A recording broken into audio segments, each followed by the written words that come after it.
How's it, everybody? And a warm welcome to the Web3 Show, our weekly live stream, which brings you all the latest NFT, crypto, and Web3 news. I'm your host, Philip Kalinko, joined by my friend Kate Bergman. And tonight we're going to be talking about everything Web3, RTKFT, Animus teaser, Memeland and their trade FUD, Ether,0n1Force, Bored Ape Yacht Club, Coca-Cola, Christian Dior, and much, much more. A reminder that nothing we say is financial advice. We are not financial advisors. And if you haven't already noticed, the Web3 space is incredibly risky. So always do your own research. If you aren't already, please subscribe to both Cade and my YouTube. And if you want the latest alpha, please follow both of us, which you can do on Twitter. With all that said, grab your popcorn and let's get straight into it. Let's get it. Mr. Bergman, what's happening? Good, man. The biggest news of the week, I'm going to jump straight into it. I've got this gentleman that I know, a really good guy, someone that despite being almost double his age, I look up to and admire. Kate, it was your birthday. I thought of you the whole day. I think, from 6 in the morning when I got to work in my time, I messaged you and you were around, and then I saw messages all day. I think it was the day before your time, but a happy birthday, my brother. What did you do? How was it?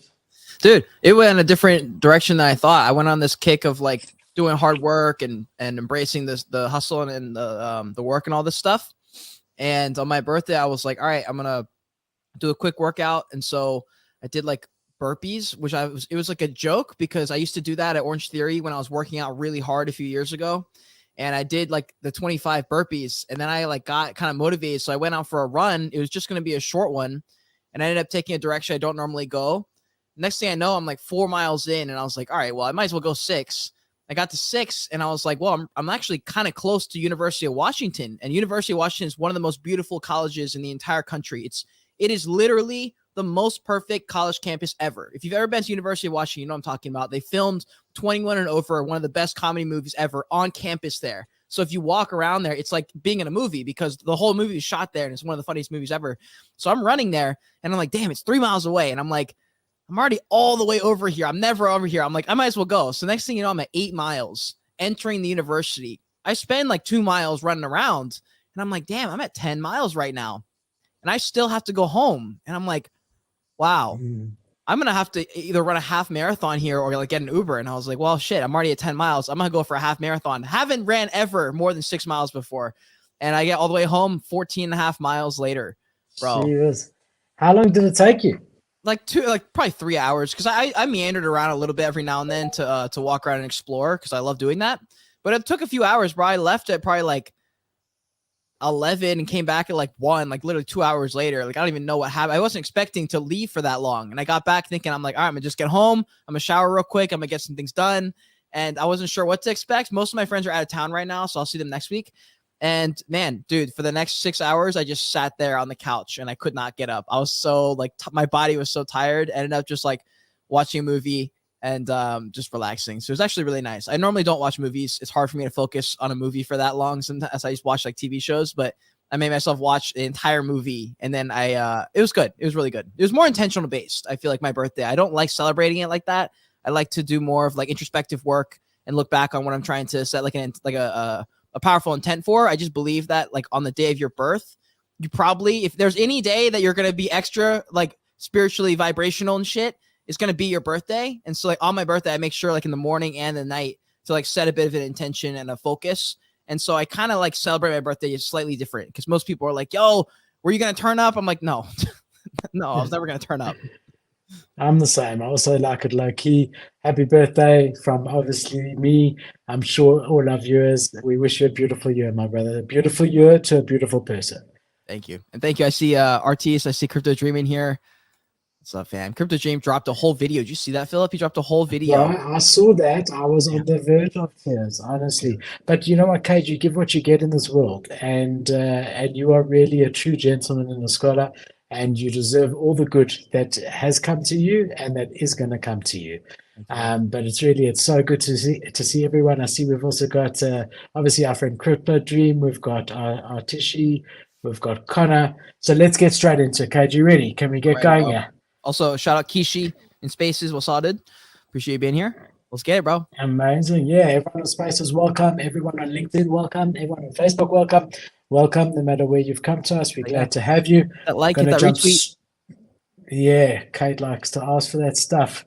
All right, let's get into it, guys. It's been an exciting week. Let's talk about the market update, just general understanding of what's going on the markets.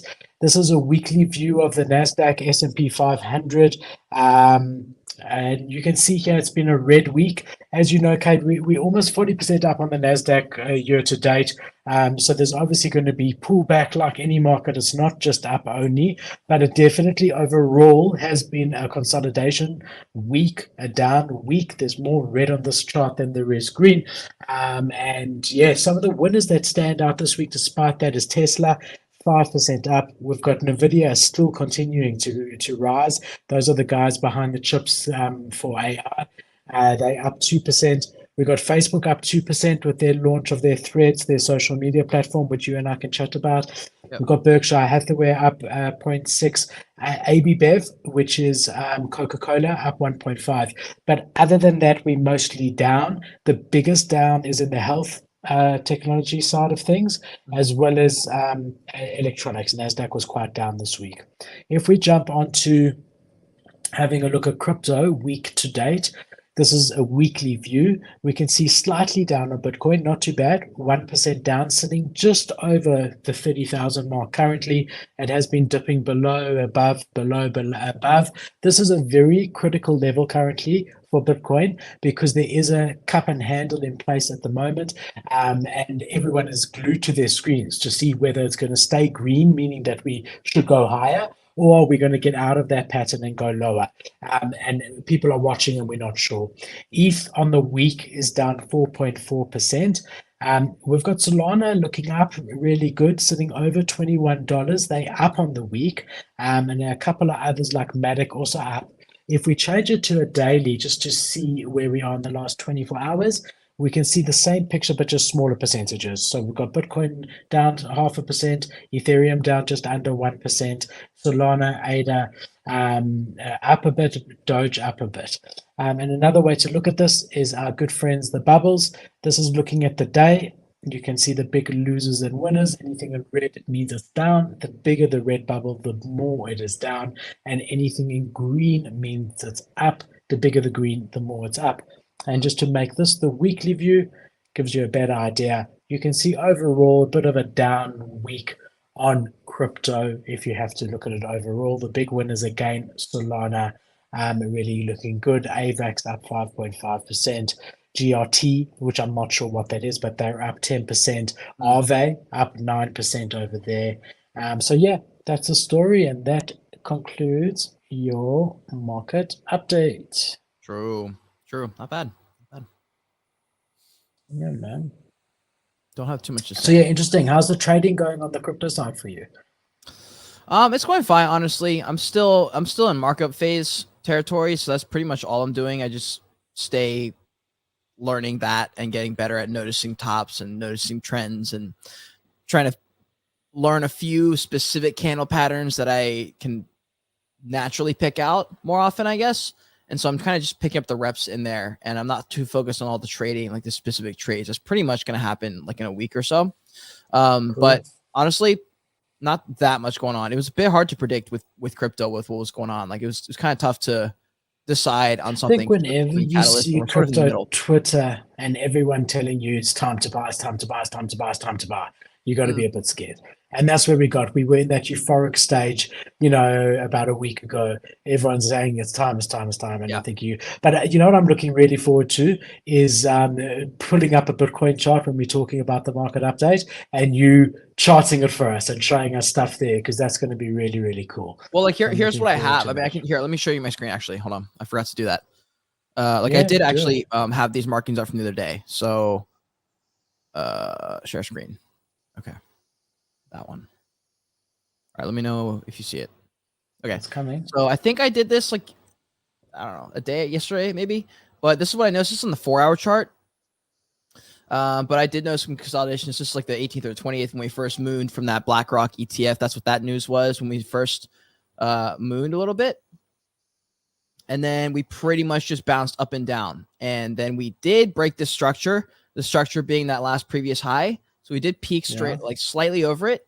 And this is what I look for in smart money concepts, which is basically the institutions, the people who are moving the markets are aware that this is the last high. They're aware that a lot of people have orders here and have stop losses set up here, or just like right above it or right around this mark. So they push it slightly above. They get everyone out of their trade. And then they're buying and selling at the same time. So then they push the price back down, and then everyone just gets clobbered except for them. So that's why there's always money in the market, because they're always multiplying their money at the retail's expense. But then we broke through it. Yeah. And so then we were crashed down, and now we're kind of in the middle here. And that's sort of why I was like, okay, well, pretty much anything can happen. And that's why this is a very tentative guess on what's happening. Like this is not something I would take. I don't think it's too risky. No, this is literally guess game. We've However, got to wait for the I wouldn't next get in signal unless for if we got back to this point would be the point that I get in for this, which is basically this is my buy-in point. This is my stop loss. If it gets above this, I would sell the position so I don't lose too much money. But this would be the profit that I'm looking to gain. This is like my first take profit at this level. But I would only get into this because I think we're bearish-ish. If we get back up to this point, I would say that we start to go down, and I would enter in here. But since we're in here, anything can happen. I could, if I get into the trade here, we could moon this way or this way. It's just too risky. So when you see a trade inside here on the bigger time frames, the goal here is just to say, okay, here's what maybe could happen. If it does end up getting here, then I make my play. If not, then I just sit on my hands and wait. See, I would wait to break out of that top line before I get in and close above it. It did right here. Yeah, but it also has to close above, not just touch out. It's got to close above, and then it's confirmed. Maybe on the smaller time frame. Hold on, let me zoom in. No, you're right. It's got to close above. It's got to be that it's a confirmed breakout. Then it starts moving. Yep, you're right. But yeah, very interesting, my brother. I'm happy to see you looking at it. And you're ready to jump into what's trending. Yes, sir. Alrighty, what's trending? This is specifically NFT related. We take a look at the last week's biggest trades. Number one, we had a Bored Ape selling at 200 Ethereum, the one with the eyes popping out and the pizza. Then we had this generative nude art portrait that sold for 175 ETH. Then we have an Azuki golden skateboard shrine that sold for 135 ETH. That can be burnt to get a golden Azuki skateboard, and it's quite similar on a and it's quite similar on a US dollar amount. It's quite similar to what the lowest Azuki sold for, which was 260 something thousand, and this was 250,000. This is the first shrine to be sold. So it's the first one that's actually had a successful sale, because that is so much money for an NFT real life collectible. Is it solid gold? No, it's gold plated. Bro. But at this price, it should be solid gold. Do you think that's real, or do you think that's a marketing play? I actually think this one it's all guesswork, but I think this one might be real, because why would they choose? It's the first one that's sold. They're not manipulating these. So I don't know. You never know, but I actually think it's a genuine sale. Remember, these sold the lowest that they went for was $260,000 for the physical, and it's a lot more rare than an ape where there's 10,000 of them. No matter how rare the ape is, the skateboards. I think they only made how many of them? Cade, was it 10? It was a small amount. But buying it right now is interesting because there's not that many people to flex it on. Like, it's just interesting for someone at this point to spend $250,000 on that. I'm like, wow, I could get it when it was the bull run. No, I agree. It's flex in front of all these people, but now it's like, bro, only like 1,000 people are going to see it anyway. Interesting. I mean, there's only 10 of them, but sure. Yeah, I mean, it's a lot of money to burn on anything that is NFT related, but the physical does have value, and even though it's only gold plated, there is value in the gold itself. I don't think it's anywhere near this amount, but there is some value to it. But interesting to see the sale, and as I said, it's the first time that this is sold. Then we're looking at Ringers, which is a very famous art blocks art project, sold for $164,000 for Ringer number 514. We had a crypto pack that sold for $152,000. He looks a bit like one of those S&M crypto punks, I don't know if you know He what looks like the SMM. guy who gave me a ticket when I was in high school. No, it's like when you try to dress up and play like those sort of you dress up as a cop and then I don't know. To me, it looks SMM a bit like you like whip each other and shit like that. I'm not into that shit. I'm just saying that's what he looks like to me. Fidenza, another art blocks, maybe too much information there, Kate. Fidenza under art blocks, sitting at 140,000 Ethereum. CryptoPunks at number 7, sold for 135. And then we had Azuki Elementals that sold for 130,000. Whoa. If we have it's a really nice spirit Jesus. Azuki. Yeah. I think that one might have been manipulated, to be quite honest, because there has been all that FUD, Yeah. specifically around elementals, but who knows? You never really know at all. So yeah, it's Crypto gotta Dream. be one of those whales who's like, you know what, fuck it. Let me make sure Azuki's got to keep their positive name going forward. I got a bunch of bags in Azuki. Got to make sure that people are talking shit, too much shit. I got to make a big sale here. I mean, if they have that much money, I would even if you take the position of that person, you can almost understand. You're like, yeah, I mean, you love Azuki and you want to make sure that they have some type of credibility on this big kind of mistake that they did. Like, that's not too big of a hole in their pocket. Show how loyal they are. Yeah, it could be internal. Could be a guy who's really mad about the collection. Who knows? Or could just be a guy who's mad. You never really know, right? Yeah, could be. Then if we have a look, this is 1 day trading on Blur. It says 17 million. You can see now it's starting to look a little bit more realistic, the numbers. Ever since they've changed now the criteria, you're going to see, I think, a lot less farming than there was. Hard to know what that real number is. We'll just call it what it is now, but I still think that there's a lot of farming going on there, but not as much as there was. OpenSea, 5.6 million, so definitely up from the lows of last week where we were looking at under 4 million on the 1 day. Looks Rare, 1.2 million, which is strong for them. X2Y2, 1.2 million as well. Immutable X, 750,000. Unisat, which I've never heard of, it says new at Bitcoin Marketplace sitting at 670,000. Yeah, that's a good bit of money right there. $670,000 traded. Yeah. I think with new platforms, there is typically that sort of excitement. I'm sure they launch with some incentive, almost like what we're seeing at Threads with Facebook. The real test is going to be, when all of that dies down and what is the real uptake of it. CryptoPunks alone, 600,000. Magic Eden continues to drop at 400,000. If we add that all together and don't adjust for Blur, you're looking at about 25 million, a little bit under that. And then having a look at our collections now. So these are the also on a 7-day time frame. We do the show weekly, so I like to keep a look at it then. And it also gets rid of any of the noise. Bored Ape Yacht Club, most traded. We saw them go as low as 29 Ethereum. They're now at 34 ETH. So that's a nice almost 15 to 20% increase. Mutants, when we were looking last week, Kate, they were close to 5. They're now sitting at 6.7. Azuki, and sitting at 7.5. They continue to drop. DGods, 8.8, have recovered from last week. Azuki Elementals, 1.3. Still a lot of FUD there. Captainz sitting at 6. We're going to talk a lot about Captainz. We're actually going to talk about them after this. Nice. CryptoPunks is 7th in place as far as trading goes. The elemental beans, so the ones that haven't revealed yet. Bro, we need to talk about Azuki's ecosystem too at some point in the stream because I do not know it. We're going to. So the beans, the elemental beans are just the unrevealed elementals. That's all they are. So those are the ones that people minted. Those are the ones that people minted for 2 Ethereum. The floor price on them is 1.7 and they unrevealed. Then the elementals are the ones that have been revealed already. So obviously people are hoping to get a rare. So that's why the floor of the beans is 1.7, but the ones that have been revealed are 1.3 because you're taking a gamble there. You might get a rare. Then Pudgy Penguins sitting at 4 Ethereum. They're up about 10% on the week. Beans themselves continue to be dropping half an ETH. People are realizing they're no longer the second collection. Elementals are. Then heavy metals up. They were under half a ETH. They're sitting at 0.7 now. So yeah, a lot of fun around the game, but now some guys starting to trade it, a lot of voting going on and people trying to get votes. Yeah.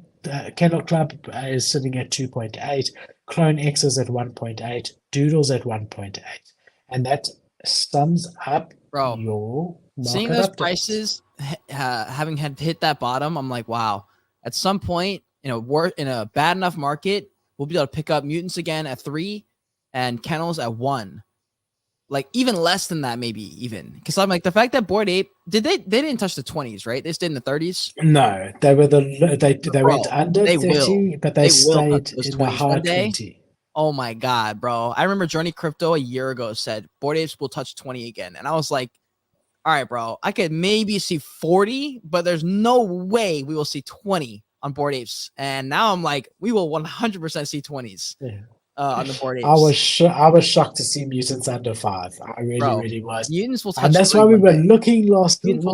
But one day, and I will buy one day at 3 something. And then it gets to 3, and you're going to think it's going to go to 1, but at some point there is going to be the bottom, and you're going to miss your buying opportunity. But yeah, I mean, last week we sat there, we looked at it. I said, not financial advice, but now might be the time. But I don't particularly want to spend on JPEGs. Yeah, it did feel like a local bottom, but the long-term bottom, who knows? Yeah. Also, there's a bunch of spaces. If you guys hit that retweet button, if you're enjoying the space, if you're excited to talk about Memeland, that's why you're here, probably Memeland or Ether. Smash that like retweet, bottom right corner. It's a message icon. We appreciate y'all. If you're on YouTube, hit that like button, hit the subscribe. You already Is know. it my YouTube video, okay? Huh? Is it my YouTube video, the pinned tweet? I have multiple pinned tweets. I have the Twitter stream and video stream. I'll pull yours up and mine up. Just have mine. All right, you ready for the news? Ready. Let's get straight into it. All right, guys. So the latest news, there's a lot of cool news to talk about, mostly the big projects, but it's good to see them coming out. And the first one, we're going to dive quite deep into this. It's Memeland, specifically Captainz, and they're doing a lot of unique things here with regards to the art. So I first want to just take you to their Twitter. First, there was this Twitter tweet from the 2nd of June, and then I'm going to take you to, July, and then I'm going to take you to their tweet from the 7th of July, and then we're going to look at the collections and we're going to talk about it. So this was the tweet on the 2nd of July, which caused a lot of FUD, and you're going to see how the market reacted with the floor price on the 2nd of July. Remember this date. But it says, for people who didn't have the time to join or listen to our town hall, number 1, we are building the next generation smart PFP. Today, we are launching the starter model. Number 3, Tradables protocol and trait score are coming soon. Number 4, swappable and tradable traits by brands, creators, and other NFT collections are coming very soon. Number 5, duplicate is an intentional launch strategy and a feature, not a bug. Number 6, Captainz equals franchise owners. And number 7, let's cook and eat together. So they had this town hall because there was a lot of FUD, because what came out was, if you go to the collection over here of Memeland, you can see some of them have been revealed. So here's this lady. And for those of you on Spaces, if you're able to, if you jump onto the YouTube, you'll be able to see. And then if you carry on looking, the man, yeah. But as you look, there's more that look exactly the same. And people are not understanding what's going on here. So you can see here, these two look the same as the two we looked at. This guy looks the same as this guy over here. This lady looks the same as the lady above her. Yeah. But people are not getting what's going on. So that caused a lot of FUD and a lot of confusion. And I want to just take you back to their tweet that helped recover it first. So that what they then came out and explained is that these are NFTs that are going to be developing over time, where traits can be chosen. So you can choose from different body types. You can choose then the hair color, the hairstyle, you can choose the clothing, you can then choose other accessories. So they're really allowing you as the holder to be a very big part of the creation of your own PFP, which is really a great idea, because a lot of people want a PFP that they identify with. And here you can create that PFP instead of having to try and sell yours and get another one. So initially people didn't really understand it, because all they saw were the base traits. They didn't see the different things that can go on the base traits. But the other very, very interesting thing that they're doing here, and this is really interesting, is they've introduced the ERC 6551 type token. And what this is every NFT is this token, but it allows you to actually, it's almost like a wallet for every NFT. So they can effectively airdrop into the NFT, right? What that means is instead of having to do like when you used to do a screen, what was it? Take inventory of who the holders were. Snapshot. Instead of having to do a snapshot, that's not necessary anymore because you can literally airdrop either ETH or another NFT or whatever directly into the NFT itself. On top of that, you can have the traits inside the NFT itself also. So, for example, let's say Adidas comes out with sunglasses that are wearable in the metaverse. You could send those sunglasses to your Memeland Captainz NFTs wallet, and that Memeland captain can then wear those sunglasses. So it's almost a container for other. It is a container for other NFTs. And I think a lot of people are misunderstanding the significance of that, and that really is very innovative and opens up a whole lot of different opportunities for them to continue adding different traits and different NFTs that are literally a part of your Captainz NFT. Damn. I don't know if that explained it well to you, Kate. Does that make sense? No, it makes sense. Bro, I had who was it? Someone had posted a video. It might have been Ash or who was it? Oh, it was OG YouTuber, Blockchain Gavin. Remember him? Yeah. He had posted this thing. I just noticed it of various creators just being tired of the PFP stuff in general and the PFP drama and the I just saw like 5 or 6 in quick succession, bigger influencers that I've seen around just express like their, I'm not sure. I wouldn't say it's not lack of interest. The word is it's something else. It's just kind of like a reality hit for the PFPs. A lot of them, they're like, it's almost like unless you're doing something like what Pudgy Penguins is doing, or the total opposite, what Yuga is doing with their game, then they're like everything else with the PFPs doesn't matter because like they're not building like a thing.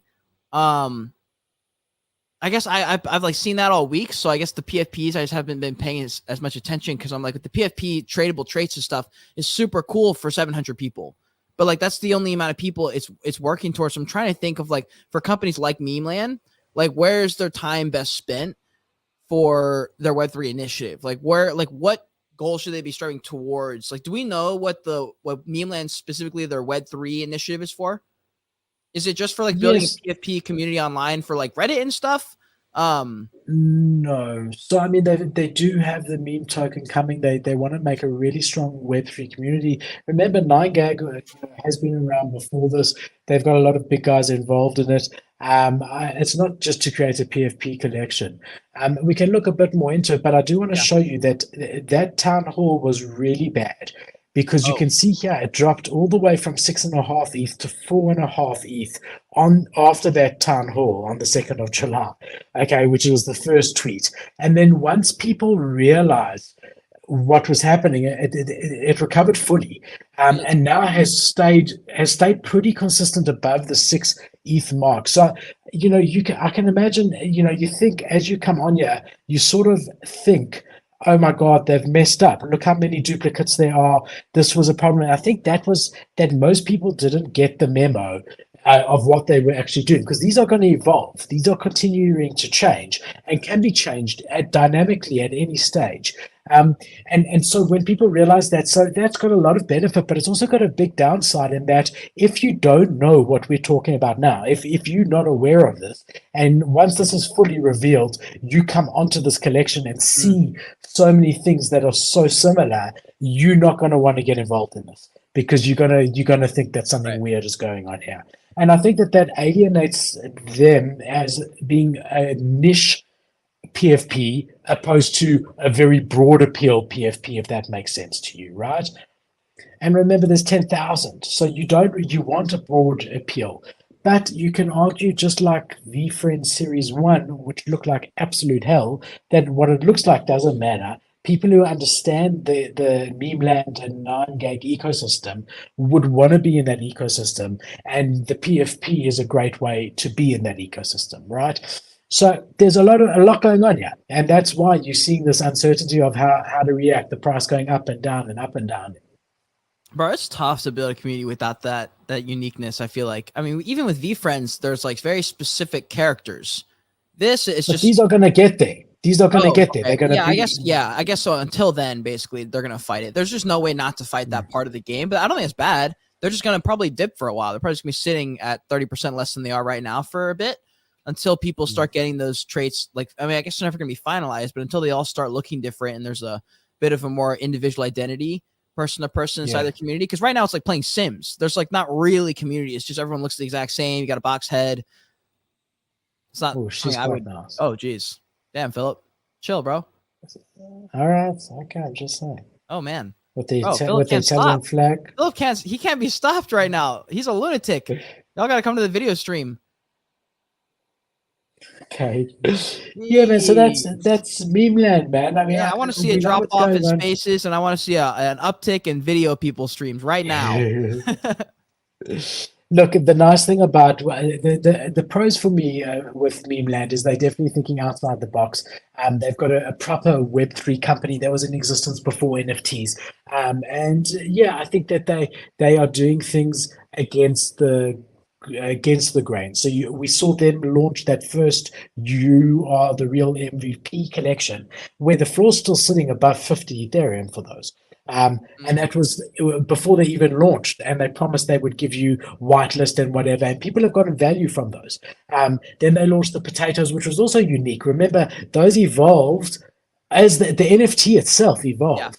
Yeah. And now they've come out with this new token standard, and they're also looking at the PFP being able to be created by you, and they've got the Memeland token or the meme token coming out, which everyone else is running away from tokens because of what's happening at the SEC. They are moving towards it. So these guys are playing their own game, and I like that. I like that side of it. Whether they're making the right decisions or not, I like that they doing things their own way, you know. Crypto Dream says, can you copy other people's setups? That would be interesting, because like you would just look at whatever the best sales are and go copy some of those traits real quick. That's an interesting. So some of them are rare traits, will only be available to certain PFPs, right? There's still rarity. Oh, there's a rarity. Yeah, so you can even see it on the babies. Let me share my screen again. I had it. Give me 1 sec. Okay, so here's a spirit lady, but you can even see it's coming out, which looks really nice. You can even see on the babies, some of the babies you can see are going to be, here's spirit babies. Yeah. So only those babies will have spirit. Here's a devil trait, right? So only that one will have it, whereas most of them, you know, so you can see from the babies how rare they are. Most of them are these standard ones over here. Yep.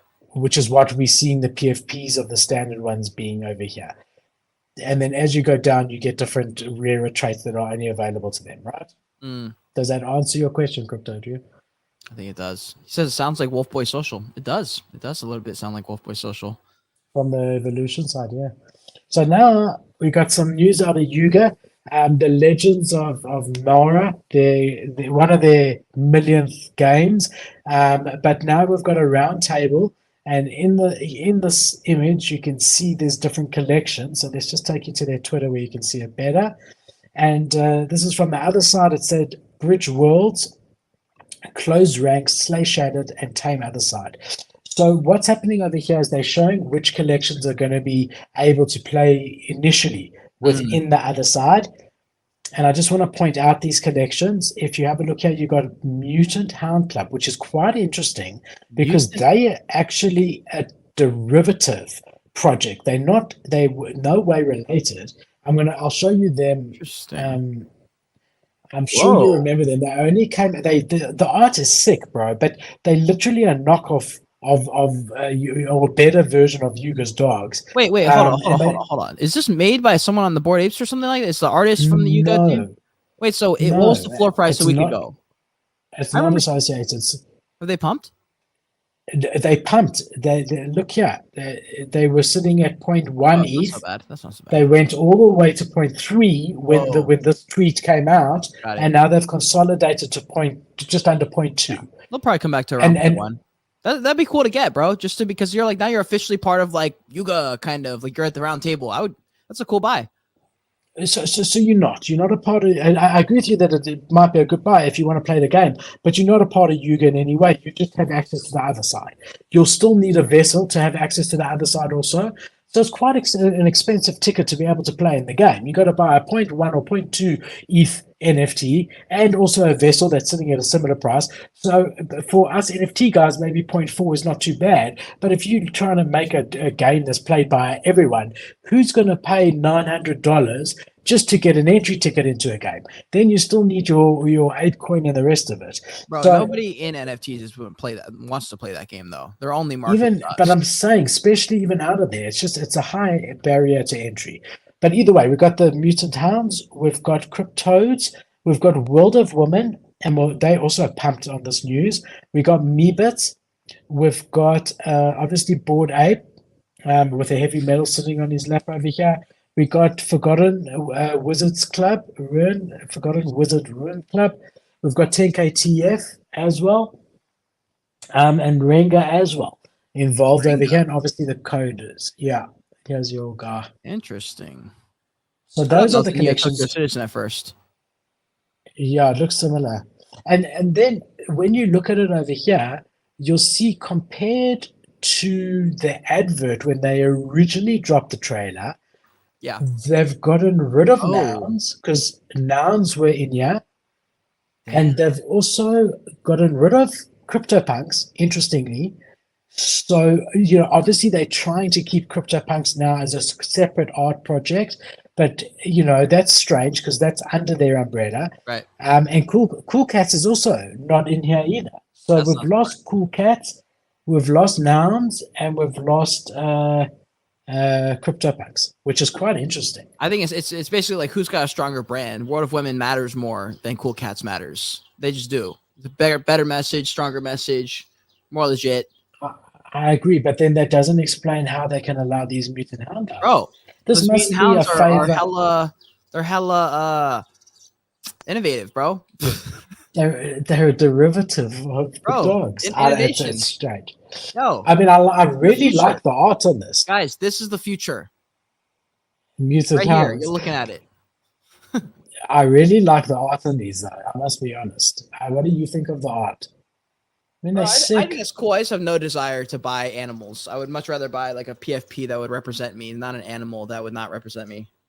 Unless there's a specific game where you had to turn into a dog for the game, like maybe in that case, but still, otherwise, I'm looking for avatars of people or humanoid looking things. I don't desire to be one of these. I don't see myself in them. So yeah, we saw the pump there. The other pump that we saw was World of Women. They came out with that big news that we spoke about. Yeah, they did. I'm going to show you, Kate. But remember, Kate, you brought us that story about the FC Barcelona World of Women collab. That's the first we've heard from World of Women in a year. And now we heard this. Obviously, this is because Guy Alsari, who started at Yuga, it works for World of Women now. So there's definitely that relationship over there. But they did pump, bro. If you have a look over here again, they were sitting at 0.5. Whoa, I did not know they're that low. Okay. And then they went to 0.8, and they're now at 0.8. They're staying at 0.8. So remember when we looked at them last week, I thought they were like 1.5, and you said to me, no, they were about half ETH, and I can't remember exactly, but they were about 0.55 or something like that. So they've almost 2x'd in a week. Wow. Goddamn. And then Forgotten Ruins, which was... So this project I've heard a lot about over a long time. It's quite an OG project. It's been around for about 2 years. I don't know a huge amount of it, but I do know some very, very big guys that I respect love this project. But I don't know enough to talk about it on stream without doing research. All I can show you is that they actually went down on the news. Oh, no. Which is hilarious. They were sitting at a 0.65. I mean, they're not they might have been like Yuga. That community. Yeah. I've been watching too much live streams. they're now 0.55. So they haven't dropped fucking too go, terribly. baby. Let's go. But Let's they're go. They're definitely down, which is interesting. But that's actually hilarious. How is that even possible? How do you possibly go down in floor after? I think that's such a bullish thing for their community. They're like, fuck this, we bigger than Yuga. You know, that is one of the funniest things I've ever seen in my life. I don't think I've ever thought that could ever happen. Imagine being in a part of an official Yuga Labs announcement and y'all literally crash. That is so funny, bro. Oh my god. That is too funny, bro. And everything else went up, Kane. Everything else that was in that announcement. Wow. Almost 2x. I mean, I don't know what happened there. I can't tell you. Bro, this is why you cannot, like, I had a call with my friend yesterday and he was asking me about my thoughts on investing in a Yuga asset versus another asset. And I was like, bro, do not look at any NFT ever like an investment vehicle and you'll be happy. But if you look at NFT as an investment vehicle, you may as well actually go and flip a coin because it's that much of like, I don't know what's going to happen. Like I remember when Cool Man's Universe had a huge announcement, Coffee Man Dan, literally the last time we saw him on Twitter because it was so traumatic probably. He like has the biggest announcement of his entire life that he's so excited to have and he just delivers it the wrong way and the floor cuts in half. In minutes, bro. I remember sitting there in the spaces thinking I should probably sell this right now because there's no way this is that hype because it's just him on stage and it's not hype enough and I haven't seen a trailer. So I don't know what's going to happen, but I'm going to list it right now. And I did, and it sold. And then the second it sold, he dropped the announcement. It didn't, it wasn't like viral in nature. So it didn't like get everyone hyped up. Everyone was just like, oh, nice. And then everyone's like, oh, shit, that was the announcement. And then it just crashed in minutes. It was at 0.4 or something like that. And damn, bro. So Crypto Dream has got me thinking now. So he says people selling the hype, right? So that might be it. What I'm thinking is maybe it leaked in their Discord or whatever before and the pump was before. So let's have a look. Okay. Let's see. I mean, let's have a look and see if there was a pump before, because that's right. I mean, that's like an OG community would do that. They would know it.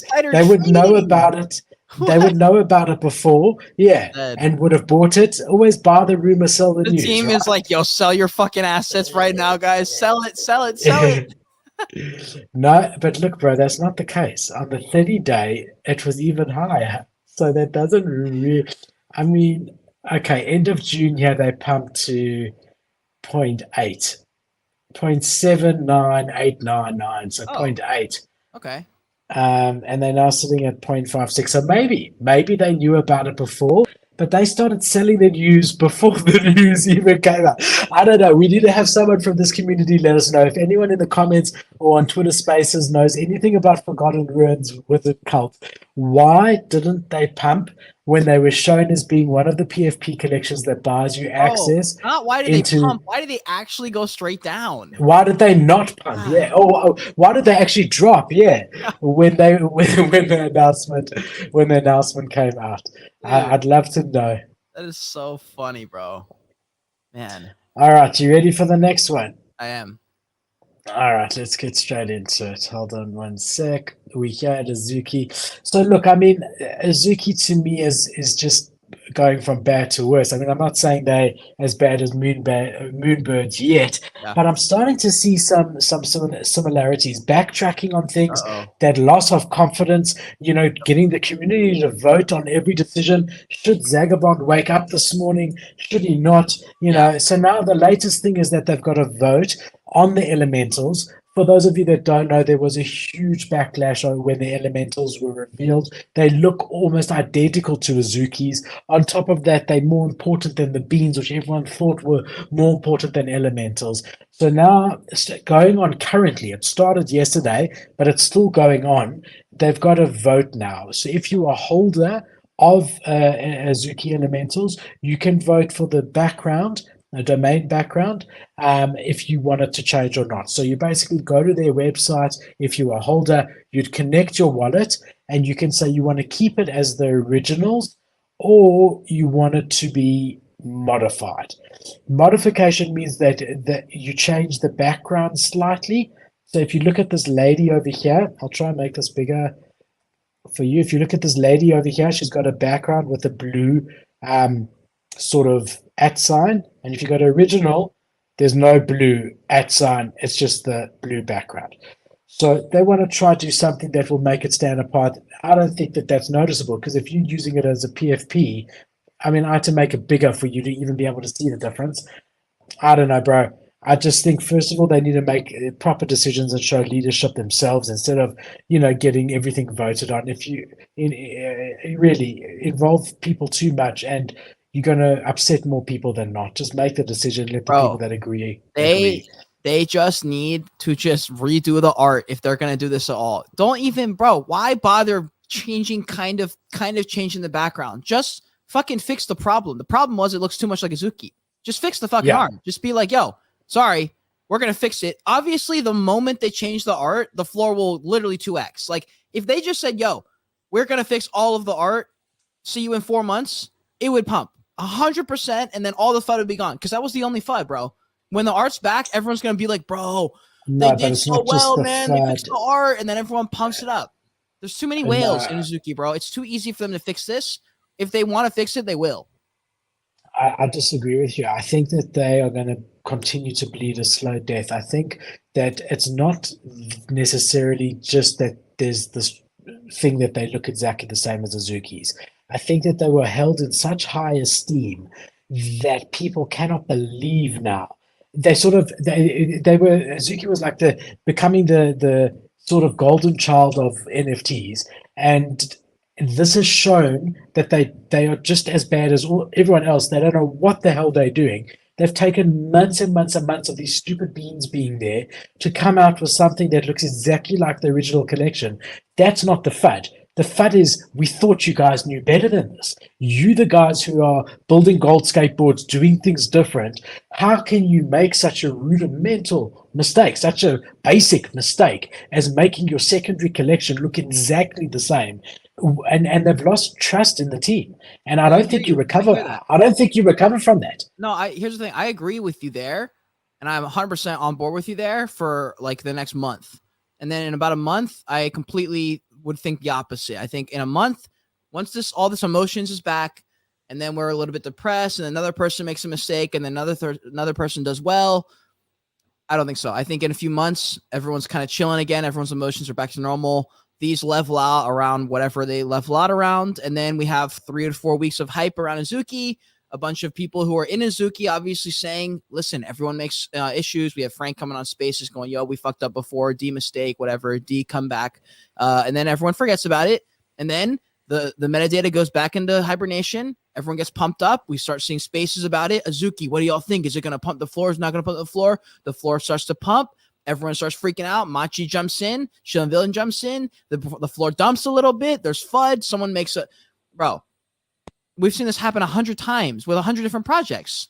Look, the only way that I think you have any chance of being correct is that they've recovered from this level of FUD before, from worse FUD with Zagabond. But that might work out of their favor, because it could be like they were almost on probation in everyone's mind, and now it's the second problem. I don't know, bro. They did not feel like they're on. They still don't feel like they're on probation. I think they feel totally fine. I think people are trying to hold on to the feeling of this pain that they're like, God damn it. But I think secretly in a month, it's going to be right back to normal. And this is probably, honestly, I could see these cutting another 50%, but I could see them coming back to 2 ETH. I don't think they'll ever really do anything crazy, but I see no reason that people won't just forget about this like they forgot about everything else. Bro, even the worst of projects has recovered. Yeah, but it's not just this. It's also then how they handled it in the Spaces. I mean, guys like us who... They're going to forget, bro. They don't care in a month. We completely forget. But this is what happened with Moonbirds, and they just continued making mistakes. Moonbird CCO'd against everyone's... That was like... That's like not even a mistake. That's like should be illegal type of mistake. And then their team left. If Zagabond leaves the team, it's over. If Zagabond walks away, it will be over, because you can't recover from that kind of FUD. The team has rugged before, and then he rugs now. It's over if that happens for Azuki. Okay, they've gone from 17 Ethereum to 7 Ethereum, my brother. There are people who these are higher lows, bro. Higher lows. No. This is falling off a cliff, guys. To 8. No, but this is in a week, Cade. I know, it's bad. It is bad. It's completely different. It is very bad, but they're going to come back at sitting at 10 ETH in a few weeks. They're going to be sitting at 10 ETH just like they always do. It depends. And listen to me, it depends on their next couple of moves. And if they keep making everything a bloody vote, and not taking decisive action and fixing the mistake, there's been a lot of talk they could have done like animals or sub collections or babies. Azuki babies would have been so cool. Little babies, man. They would have been lacquer. So I mean, we'll have to see. This thing I was just saying is only if they change the art. If they don't change the art, I don't have that same thesis. This is only if they say, all right, we're fixing all of the art. Sorry, we'll see you in a few months. That's the only way I see this happening. Yeah, and fixing it well and maybe making babies. But even with that said, they have okay. But I'm saying even with that said, they've pissed off some of their whales, and that's what happened with Moonbirds.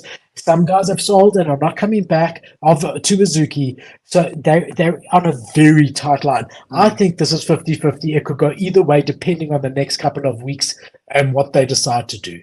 But if you had to guess. I would say that they're not going to recover. They will never be at 17 ETH again. Oh, wow. All right. As a fan, we're going to need to see someone make the case against Philip for this one.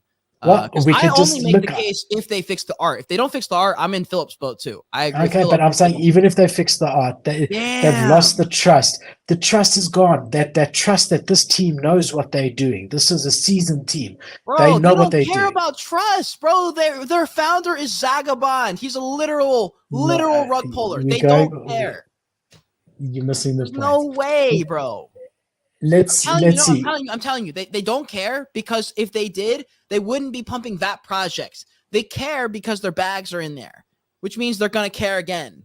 That's my point, is they do care about the trust, but the thing is they have so many bags and they didn't sell all of them. So they're like, well, we have no choice but to like have a support. There has to be a support line here because we're not selling them below this. So they're going to care because there's too many whales who are still there, bro. And if they did, they wouldn't be in the Azuki specifically because so remember the problem with whales, Cade, is that you got a couple of guys, and this is the case in Azuki.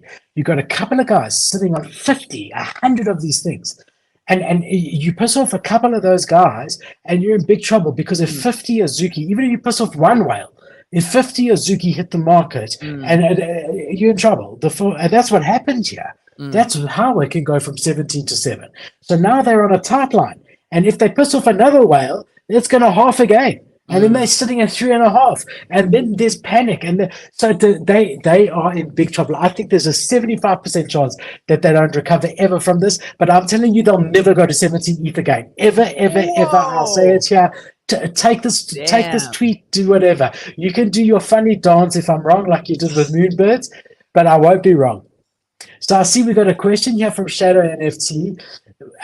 What are your thoughts on RTKFT? I recently joined because I think Nike is going to take them to the next level. Plus, Animus Eggs looks pretty cool. 3D characters are cool. So, Shadows, thanks for coming, man. Good to see you. And let's get straight into it. That was on the timeline, and let's chat about it because there has been a little bit of stuff going on. First, let's play this trailer. I'll play it with sound because I couldn't care about being demonetized and losing $1.70.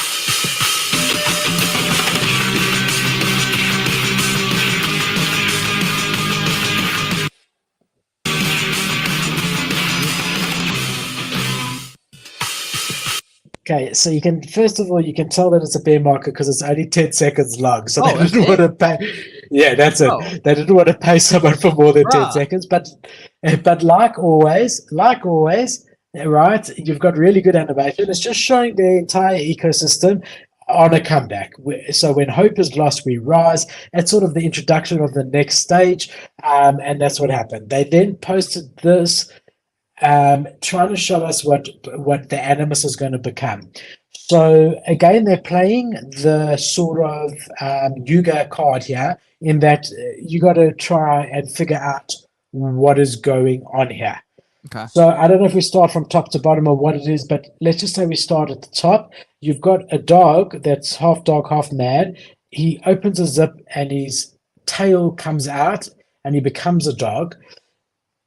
And then I don't know. So it's almost like maybe your Clone X will be able to become an animal and change back, like we saw with Doodles, where you could give it its vehicle and come back. What do you think, Kate? I mean, yeah, I mean, Project Animus, it has to be some type of metamorphosis type of thing where you can just morph between your two characters.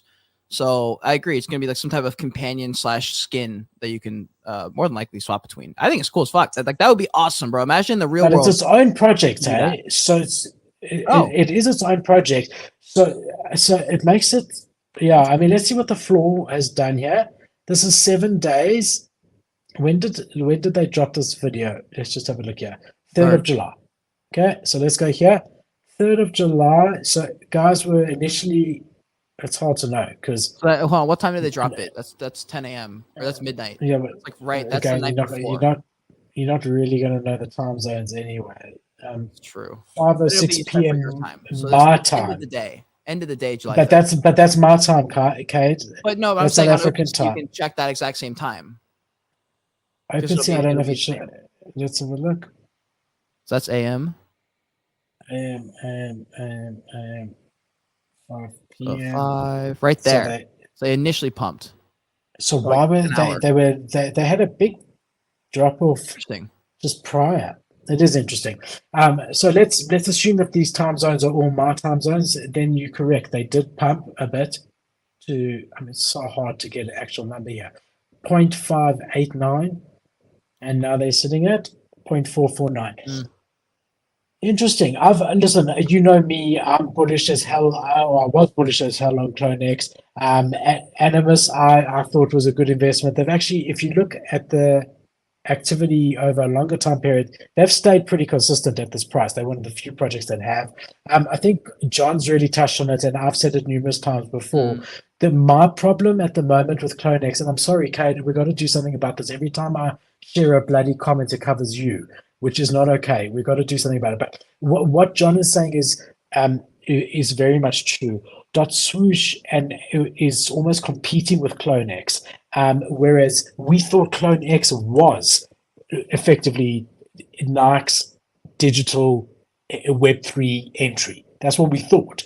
And then Nike went after the fact, after acquiring CloneX, went afterwards and created .swoosh for the mass market, which is virtual sneakers and the same thing that CloneX is doing.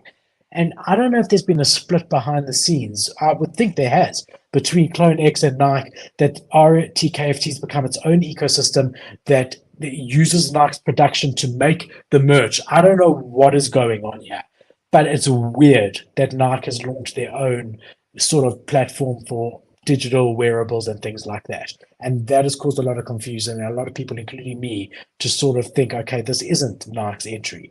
.swoosh is Nike's entry. Right, even though .swoosh came after. I don't really understand the thing with. I have one. I just don't know what to do with it. It's not a PFP. It's not a community. I don't think it's competing with CloneX. It allows you to buy. No, it allows you to buy things. They had a drop the other day for digital sneakers. That if you have a passport like you do, you'd have to pay for it. But you'd have to pay for it. It wasn't an airdrop. But they launched digital sneakers. They also launching unique sneakers in real life. Exactly like CloneX is doing. Interesting. Yeah, so I also don't know. Again, if anyone in the CloneX ecosystem or part of the team wants to give us some clarity, I would really, really appreciate it. But looking here at the last 90 days, let's have a look. It has been on a slow bleed overall. That was obviously a mistake, that one line down. So yeah, definitely some news going on in the ecosystem. Good to see anything happening there. I don't think they're going away. I think they're going to continue doing what they're doing. I like this ecosystem a lot. I hold it deeper to my heart. I think it's good. Going to be interesting more so to see what Animus becomes. True. Very interested to see. Yeah, bro. I'm rooting for CloneX. I don't really have any interest in investing in it, but as far as seeing what they do, bro, it's pretty cool. There's not that many companies that even can compete on this level. So like the only people really to look at, other than maybe Project Kaizen, or I don't know who else is doing anything that's remotely close to like, yo, we're trying to show you like some futuristic tech / VR AR components. Like there's a couple smaller ones, but no one at the scale that they're doing. So I think in Web3 we should be rooting for them in general. Maybe not their floor price specifically, but rooting for CloneX just because I don't know. They've got some cool content. I don't know what they've actually built. but like it looks cool at least. I mean, that's all I can really say, I guess. No, they don't. Look, I know the Clinics ecosystem better than most people out there. I don't often say that and toot my own horn, but I really do.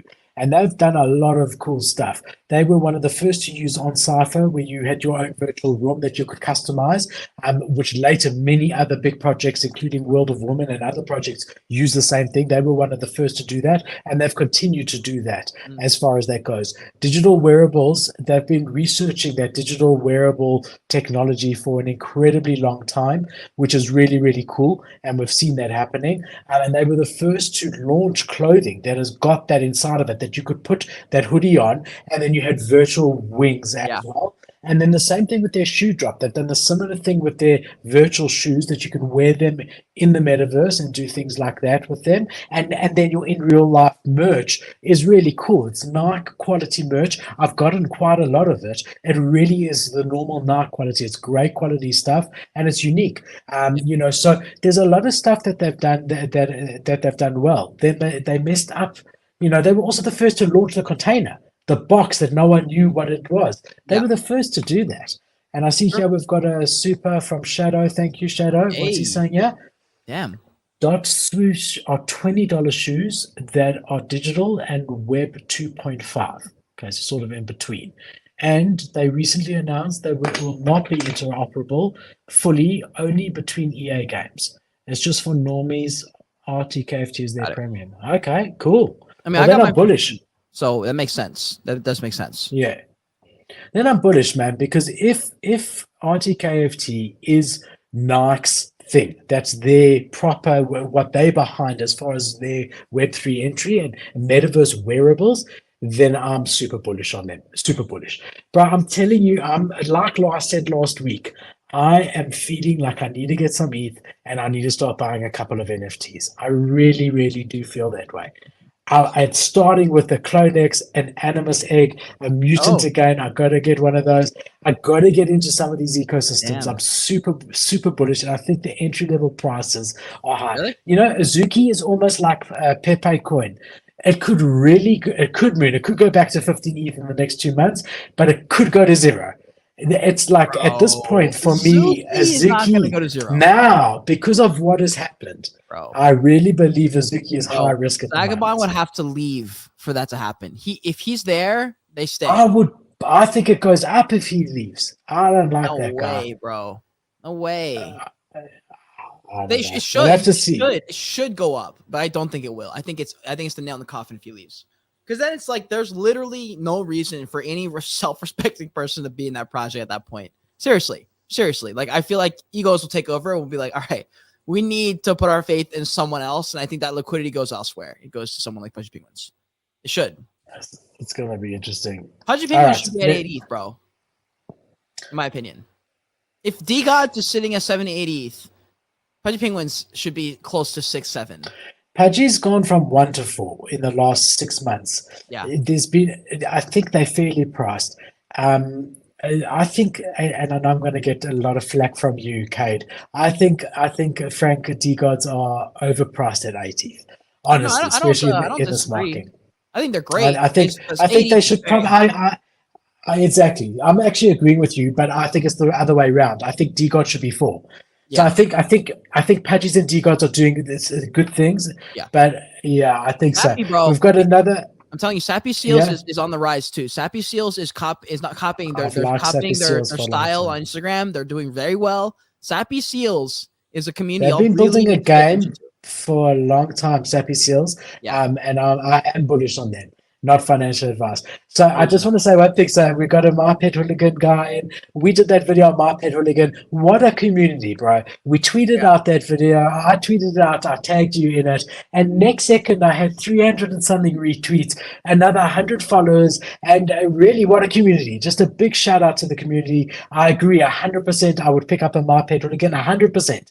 I think that they heavily undervalued, like we said last week, and I completely agree with this comment over here. 100%. I see we got another OG here. We got Luke. Luke, good to see you. Hey, so good to see you. Always good. And then, yeah, that's beautiful. A good merch. If you want it, go to george.com. Cade? GeorgeKingdom.shop. I was close. Sappy Seals, Sappy Seals is value menu pudgies. Yo, Is it every NFT project ever? yo. Yeah, look, I mean, I'll be honest with you. I do think that Ruin Dust unfortunately does have a point here. I do think that people are starting to see that even now with Bored Ape Yacht Club at around 30 Ethereum, which is the lowest it's been since 2021. So if you say 30 ETH times, let's just say, so it's still $60,000.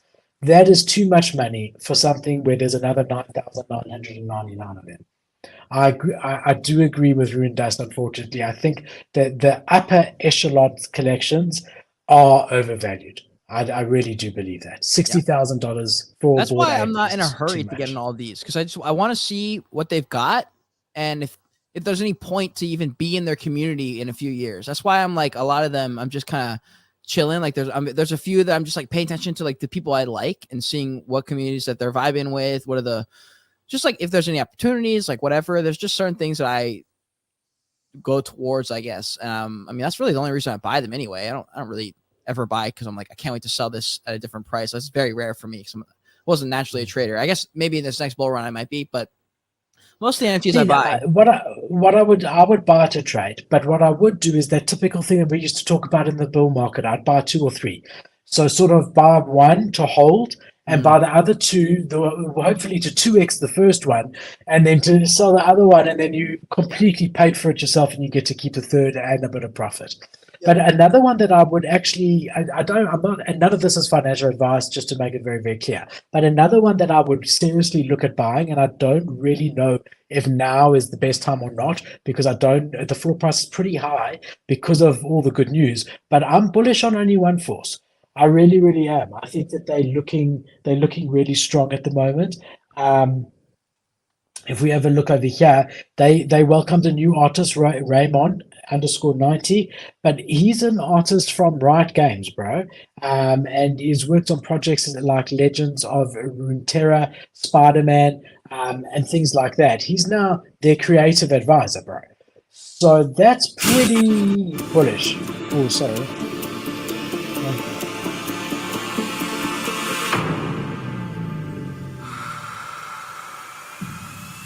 And remember, ONE1Force was the original anime before Azuki. Bro, what if ONE1 replaces Azuki, bro? I'm telling you, I would buy an ONE1Force as well. That's part of my shopping. Much rather be an ONE1. ONE1's art is way cooler too. Like anyone who talks shit about ONE1 over Azuki, you're crazy. ONE1's art is literally 10 times cooler than Azuki's. I would much rather hold one of these. It's so much more colorful. They don't have a fucking rugger as their project founder. They're sitting at a way undervalued price if you're going to compare the two. I guess they haven't done the same hype, but if you're just going to be like, yo, this anime project versus that one, dude, Azuki could have, or I mean, not Azuki, ONE1 could do this, bro. The fact that they came back from the dead the way they did, bro. Yeah, I've also heard rumblings of proper Mechaverse, dead, bro. I've heard rumblings of Mechaverse maybe making a comeback. I've also heard that for the last 4 months, so it's probably not true. But I have heard rumblings of Mechaverse being something that people are paying attention to behind the scenes. I don't know why.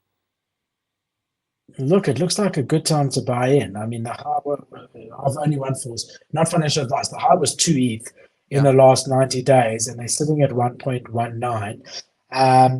Yeah, man, they're making good moves. They're making good moves.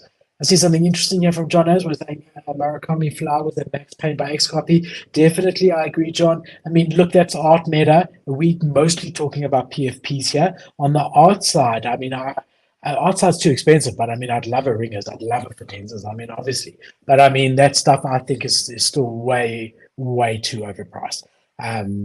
I really do believe that, unfortunately, long term, unless it's a small collection of 100 by a notable artist, I don't think these floor prices are sustainable. I mean, it's always been that same story. You're like, you got to find a creator who's literally going to get famous. It's the only way you will make monetary investment gains from that. It's like you have to find someone who actually is worth more in 20 years, which is very hard to do. Like most people aren't even in the game in 20 years. They've completely left and disappeared because they either failed or gave up. like almost everyone that I've invested in is gone, which is sad because I'm like, I was always like, I would take pride in finding people where I'm like, no, this person's going to stick around. And I'm probably like 5 for 50 on that. Like I would say 45 of them are gone. And I'm like, I can't believe it. Like they were so consistent. They were like, it seemed like they were really about it. I was like, there's no way, like they're a real artist. They're not just here for it. Bro, they're almost all gone, or they've drastically by 99% reduced everything. They're coming on every 9 weeks to make one video. They're not, and I'm just like, dude, damn, that's too bad. Because it's not just NFTs that give you that platform. Now you have a platform online which you can use to push and do anything you want. Leverage, it's just a matter of not giving up. Look, I think I get you, and I do understand the disappointment.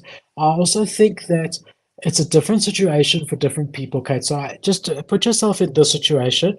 Imagine that you weren't doing your sort of diary type content online, and you came in and really started online because of the NFT bull market. Just imagine that, and you were making a decent living. You left your normal job. But let's just say you had a child, you had expenses every single month, like proper expenses. Like, you know, you had to buy formula for your child every single month. You got a wife that you know, has just had a baby. Now this child's new. She's not working. You've got to pay the rent. You've got to do this. You've got to do that. You now can't get a cent out of sort of any sponsorship deals or things like that because you're an NFT channel. At some point, you got to say, look, you know, I've got to do what I got to do. I got to get a job, and I got to pay the bills. For artists, I'm like, bro, like I know life gets heavy and difficult, but if your goal is to be like, that was why you made the NFT project, because you were like, I believe in myself to be one of the best. I think I can get there. That's not contingent on the market or how hard life gets. It's just one of those things that like you still do the thing because like that's what you want. Like your goal is to get here. Like you still have to like do the work to get there. Yeah, maybe I misunderstood. I thought you meant like these YouTubers. You said were doing videos every day and then post once every couple of months. No, I didn't hold no YouTubers. Okay, no, I didn't know. Artist side of things. Artist side of things, I got no idea. Just artists because that like if I was a photographer, I guess this nulls out your argument then. But like, you know, if say the argument is still valid, like if I was a photographer and I made that whole thing, and I am a photographer. I did make the projects. I am still here. But if my goal was like all photography stuff, even if life got busy, I would still be able to make content, even if it's shitty content. But like, bro, you have a chance here. You just sold art online. That's your actual photography. People like your photography and like you enough to buy it. And like, why would you not at least keep that? I'm not sure. Like, if your goal is to do photography and make sales and like share that, then like, what? There is no argument for that, specifically for artists. So if you're an artist who gave up because you're like, man, there's no more NFT market, it's like, okay, that's fine. Take out the NFT part. You still have the art and you still have these products that you created. You can kind of like, sort of like Pudgy Penguins did, sort of forget about the NFT part for a bit and build your following and your brand just about you. And be like, yo, by the way, all these things that you see are digital collectibles you can buy. And at that point, you've won them over because they like you. And so they're a lot more willing to be like, okay, I did hear about this NFT thing. It seems like people bought them in the past for X amount of money. It looks like there was some kind of value. There must be something to this. Maybe I can ask them, you know, it's been a year and a half. Yo, if I bought this NFT, there's no one fucking in your community anymore. Everyone's gone. Would you be down to like send me a real life version or like whatever, like mail me something like that? That's one of those things where if you're a small time artist, those are things you can do. And that can build you in the ranks kind of and push you up and up. Look, and I think what a part of what you're saying is very, very, very important in life in general is not to close any doors no matter what. So always to keep doors open. And I think by sort of ragging and selling an NFT and then leaving, no matter how many you sold and no matter how big or small the profit was, I think it is a mistake because you are closing a door. And you should never do that. You should always keep a door open, even if you worked as a waiter at frickin' Wendy's, you know, and you end up leaving. Leave on good terms.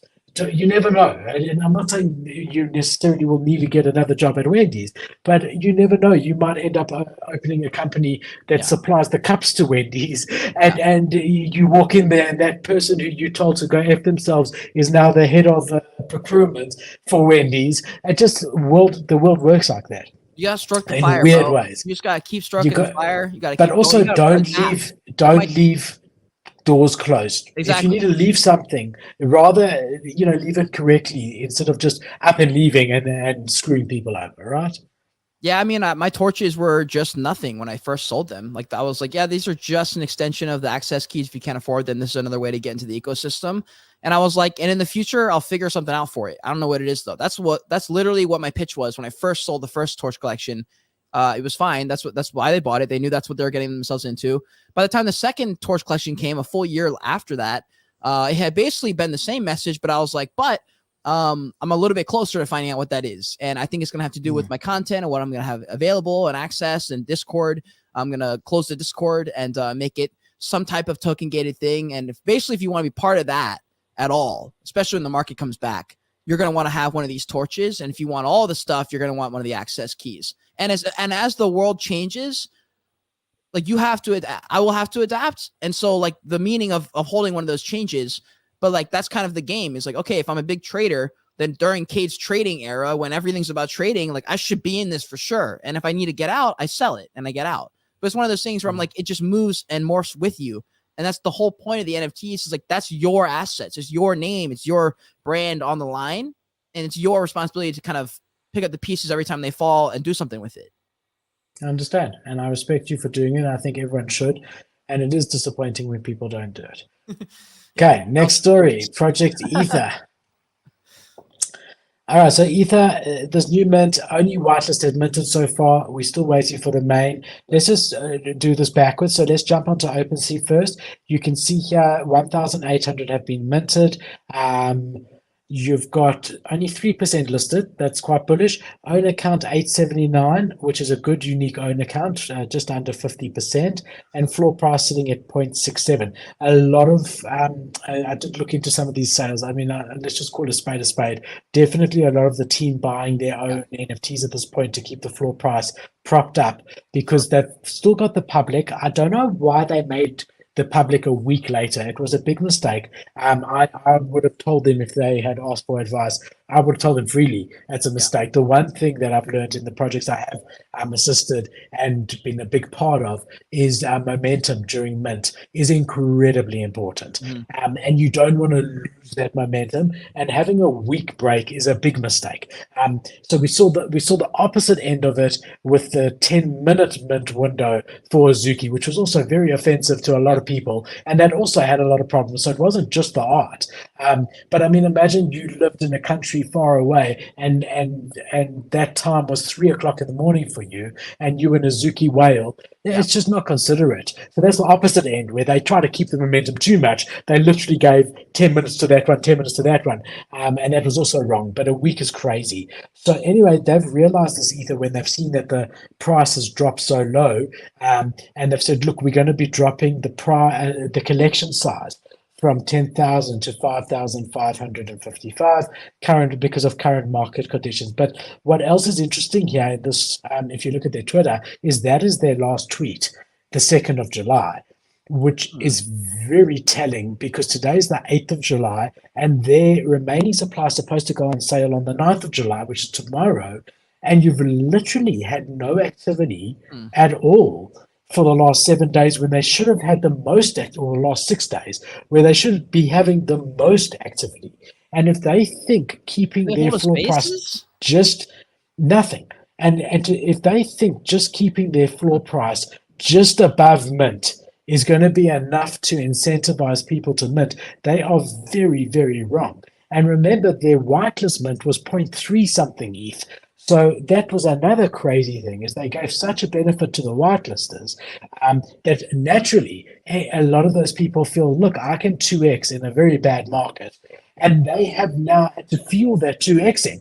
So everyone who minted at 0.35 is more than happy to sell at 0.5, knowing that the team has to keep it over 0.65 for longer than a week. Because the public mint is 0.65. Yeah. What they should have done is kept the collection size at 10,000 and said the mint price for everyone is going to be 0.35.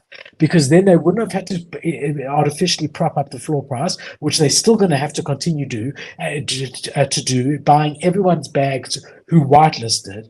and they could leave it naturally and let it get to 0.4, 0.45, and they'd have a much better chance of selling out because naturally the floor would hold above mint price substantially enough for people to want to mint. Because if I see a mint at 0.35 and the floor is 0.45, I'm happy to mint if I want to flip it, because to make 0.1 is great, you know.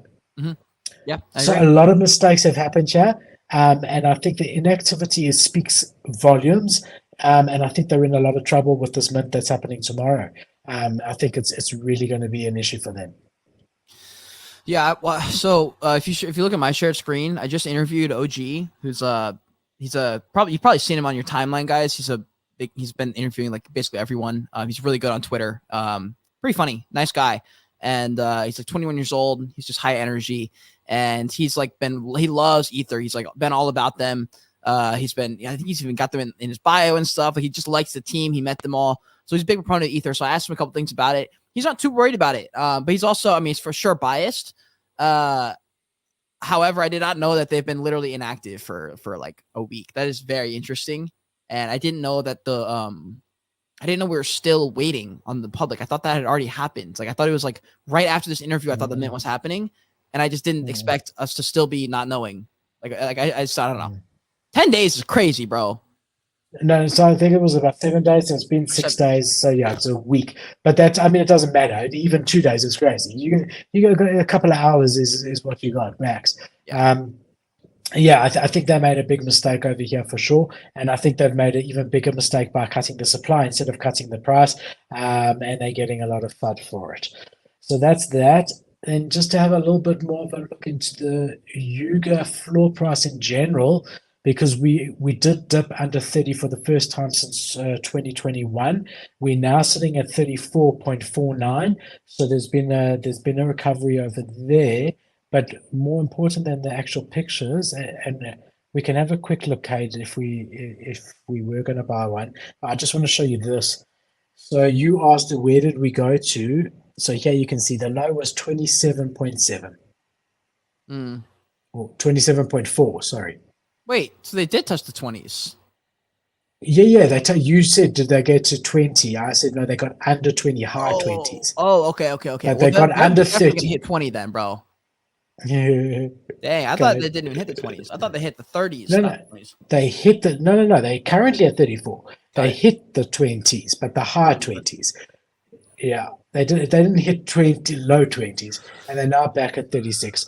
So that's what's been happening. I said it to you, Kate, a long time ago, that if Bored Apes end up going to zero, I think in general NFTs are dead, in a lot of trouble. And we had a whole conversation. We don't need to repeat that conversation.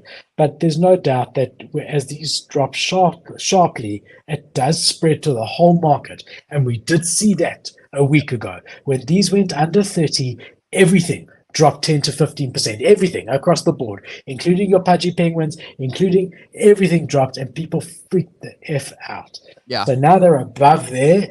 Yeah, I would say it would be very, very deflating for the NFT PFP consumer, like the Twitter heavy spaces people. That would be a tough fucking time. I don't know if they would recover either. But I also, honestly, bro, I'm not sure how important that side of NFTs is either. Like, I don't know. I feel like there's certain communities and certain companies that are going to keep building regardless, that don't really need NFT Twitter.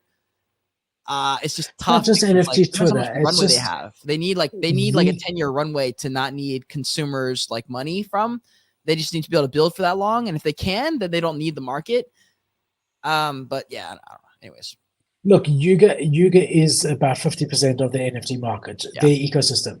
So Bored Apes, CryptoPunks, and Meebits. So they are a barometer. This looks very similar to the Bored Ape that I had, but I had a white-haired one, and I had no cigarette, and my eyes weren't the stoned eyes. But let me show you what my guy was. I had the same shirt and a very similar facial expression. Very similar. So this was my guy over here. So clean. It's beautiful, hey, the white hair. Yeah. But can you see the facial expression is identical as well, and the eyes are droopy, but they weren't red. But so the only difference was the eyes are goofed in the one, and the white hair on mine, and the little cigarette, which at the time I would have loved the cigarette because I was a smoker. You know, that's true. yeah, man. And then once we're commemorating, this was my mutant. I mean, this is a good looking mutant. Bro, that one's ugly. Are you joking, Kate? I'll come over there and I'll fucking kill you. Look at the hairs, beautiful, the half grin, Bro. the glasses. How much you buy that for again? Such a unique one. I paid 4 Ethereum. And you sold it for how much? I sold it for 25 Ethereum just after other deed when I claimed my lands. Literally. Yeah. It was one of my best trades. Except for my Bored Ape, which I 2x'd. Yeah. I bought for $80,000 and I sold for $160,000. How long did you hold it for again? A month. Bro, you made a year's worth salary in a month. ETH was $1,000 at the time, and I paid 80 ETH for it or something like that, and I got an offer for $160,000, and I sold it. How rare? How rare is that? How common is that? You think for that to happen? I don't. In Bored Apes. I bought it at the right time, Kate. I really was watching it for so long, and it felt like I wanted to buy it. I had the crypto sitting there ready. And it just felt like the right time. I think that's very rare. I loved my Bored Ape. I rebranded the whole show around it. I never intended on selling it. But to be able to make that sort of money in a month, I just couldn't say no. I just kept thinking how many pens I need to sell at Perkel in order to make that sort of money. But I just want to explain very carefully to anyone who doesn't know my other trades. I've lost on a lot of trades as well. So just understand very, very carefully that I've bought the top of a lot of NFT projects. I paid for, I mean, I'm just thinking what my worst ones were. Jesus, I bought it. I don't even know which one to start with. I bought a doodle at too much, much too much. There were a lot that I lost on as well. So I mean, overall, and when I bought in most of my NFTs, ETH was $4,000, $3,500. So I was putting money in at that rate. If I have to work it out, I'm probably slightly, maybe 5% up out of everything. Even with the Bored Ape flip? Yeah. Because I sold my ETH when ETH was $2,000, whereas I just bought my ETH when it was $3,500 to $4,000. So just that was a 50% drop in everything, and I had hundreds and hundreds of Ethereum invested in NFTs.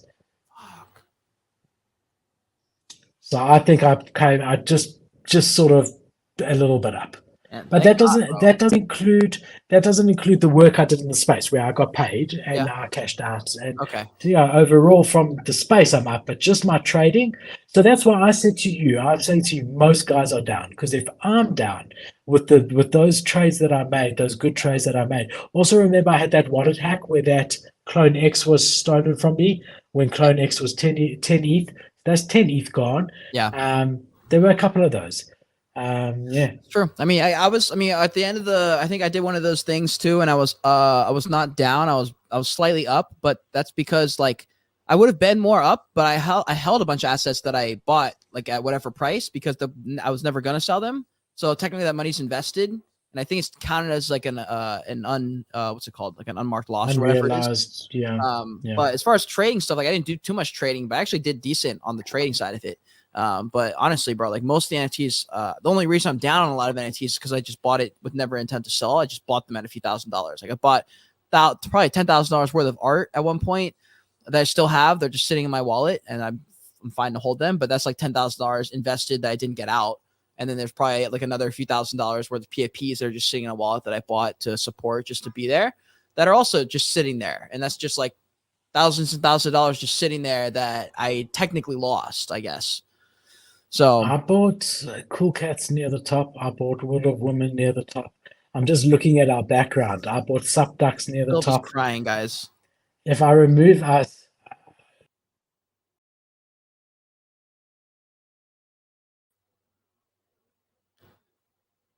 all right. I had a Marpet Hooligan there, a Sup Ducks, Cyber World of Women. I don't think it's Most of those, except for the two apes, Mutant and Boards. Most of them I lost on. Damn. Anyway. Damn. You ready to go? Mm-hmm. Coca-Cola is launching something on Solana with Blockworks. So this is specifically for a concert that's happening in Serbia. And they've chosen the Solana blockchain. They're working with SOLSEA. And yeah, I know the team is over there. The team of allowing the soda company to give away 100 limited edition hoodies along with NFTs. I like when it's a small supply like that. So the protocol there is all.art, and it's just always nice to see people using this in different ways, like the NFT technology. And it's for this festival that's a yearly event in Serbia. You're going to have big names there like Alesso, Dimitri Vegas, like Mike, Eric Prides, and guys like that. Yeah, man, I think it's bullish. I like to see it. This is the only way they should be used, bro. These type of things. Like they did this with the World Women Barcelona NFT. It's just the extra component to an already cool collectible. That's all this is. I think that's the way forward, bro. You might as well. Like if you're already going to get the limited edition hoodie, how are you going to prove it's real? Well, you have the NFT, and the NFT attaches all the way back to the main collection. I got a couple people on TikTok saying like, well, what if you just like skip that part and just like went and got like all this legal stuff? And I was like, okay, you could do all that, or you could just buy their NFT. It's just the simplest answer. It's the easiest one. It's the simplest. There's no way to fake it. Why not? And they've already done it. There's been thousands of case studies already where it's worked. We just saw one last week with World Women Barcelona, sold for $300,000. If there's a collectible that people want, and you're already going to make the sale, why not throw an NFT in there and see what can happen? And then I also think it should be, look, if you are those, especially when it's so small, if you are those 100 holders, you get future benefits. Like the next festival, you'll get a reduced price on the tickets, or you'll be able to claim something else, so that there's some ongoing value to it that you don't usually have with usual ticketing systems. So not only do you get the in real life hoodie from it and the corresponding NFT that proves the validity of it, but that NFT also provides you with some sort of benefit going forward, and some sort of future sort of membership that you can use, right? So that it maintains that sort of value, right?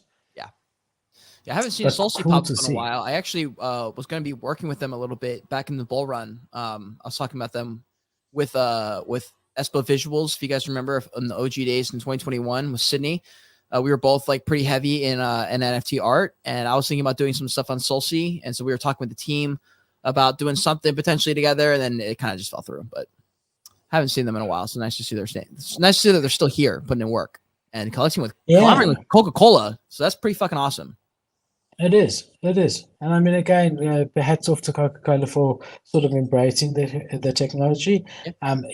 We've seen the market. We do know where the value is just a PFP. I think you're going to struggle. Where you can have that PFP and also be creating an IP like Apache Penguins, or building something like a Yuga who's building an incredible gaming thing, or whatever, when you're able to join that NFT and marry that NFT to other things, that's where you got the winners. It's not enough, it's not a novelty anymore just to launch an NFT collection, right?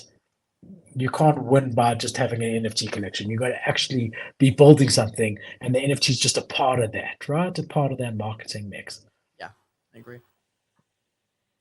So that's where we are, guys. I don't know if anyone's got any questions. We always have a Q&A session at the end. If you are on Twitter Spaces, feel free to either raise your hand or feel free to write it if you don't want to talk.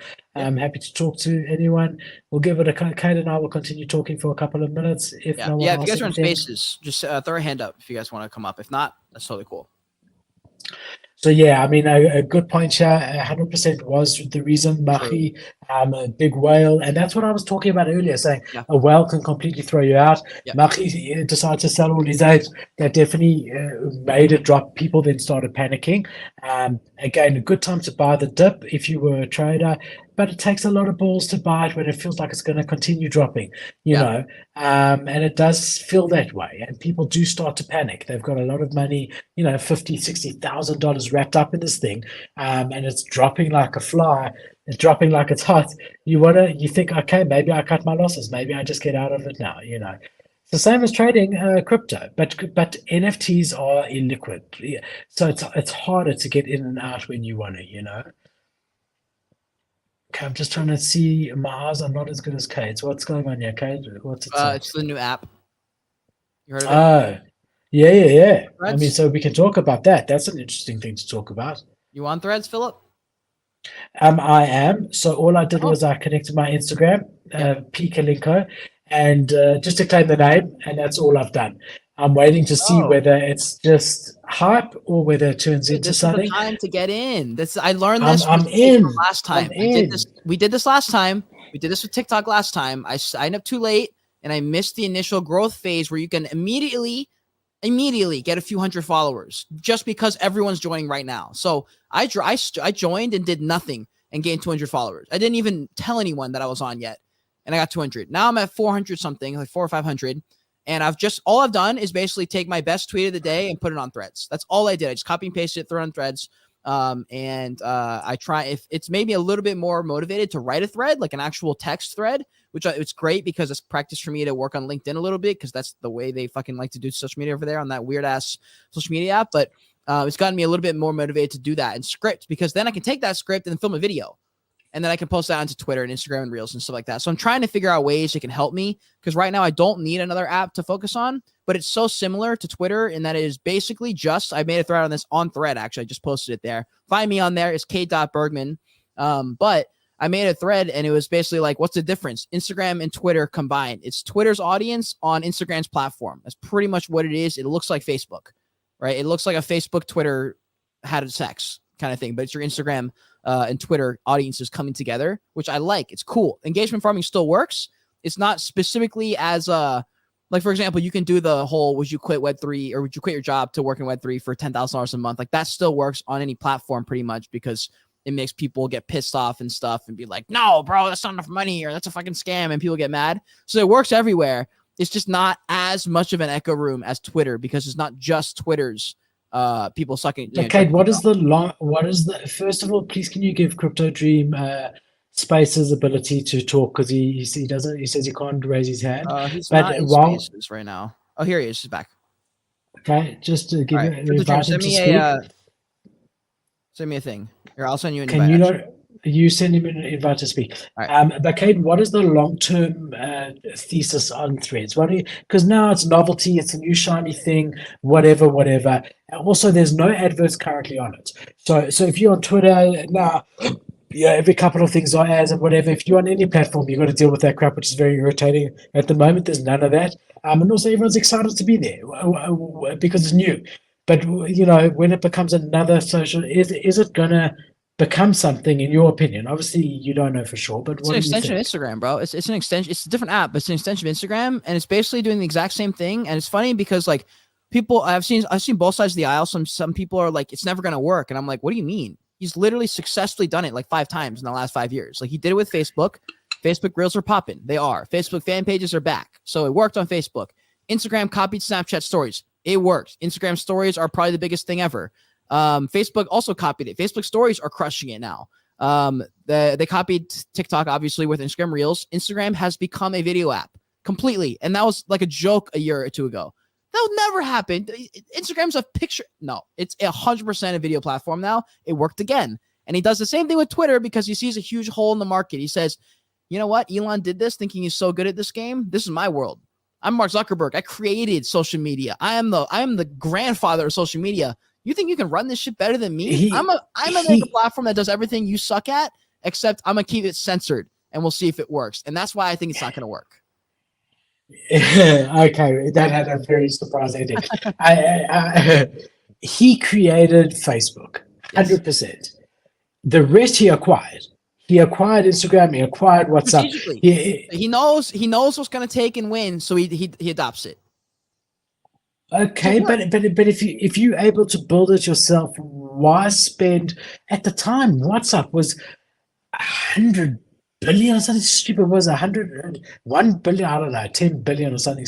Even thought he was mad. Ended up not being so mad, but if you can do it yourself, why do that? He already had the audience. So he's only built Facebook, and Facebook is dying. He's been trying to revive Facebook. He has failed in doing that. He's tried to make it into a VR company building products with their headsets. He's completely failed at doing that.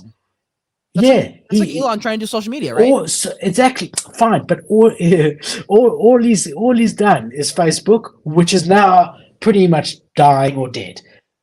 To be quite honest, it's my generation. My generation like Facebook. We are getting older. My mother likes Facebook. She's getting older. So he wanted the metaverse side. Lost hundreds and hundreds of millions of dollars. He's in big trouble, and this is what he's trying. I don't know if it's got long-term sustainability. Here's what I think. I think Facebook turned into Instagram. So I think he's trying to get as many people from Facebook to Instagram. And he's doing the exact same thing with Instagram to Threads. He's trying to get as many people from Instagram and Twitter to Threads. And the reason I know that is because the onboarding process to go from Instagram to Threads was you need to have an Instagram account. In my life. It was suspiciously easy to get Threads. I was like, wow, I can see why 35 million people signed up in 48 hours. 1 million people per hour, basically. Unbelievable rate. Right. And it's not bad. Like the UI is good. The notifications are great. It's like a huge dopamine. Every time you anything happens, you get a new notification. It's laid out the right way. It's fucking probably a little bit like weird because I feel like Zuckerberg's intentions are pure and that he wants to create connection, but the only way to do it is to play the game of attention, which is the opposite of that. It's like, how can I get people to be so distracted and so hooked and addicted to our dopamine hits every 4 seconds in this notification app that we get people to be on the app because we want them to connect. The thing is, we're not connecting on the app. So like the thesis is like wrong.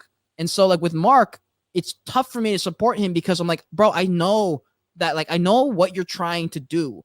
And I know that like that's your vision, but like, I don't think as humans we're like ready for that type of thing. Like his vision, I think is 20 years too early. Like what he wants is the metaverse where it's actually engaging. And I think that's when he's going to flourish. I think right now he created the framework and was like, shit, like this is not really connection, but this is what I want to make. And this is as good as we're going to get. And then it turns this fucking horrible wheel of social media addicted dopamine mice running around trying to catch the next high. And it's tough, bro, because it's not anything special.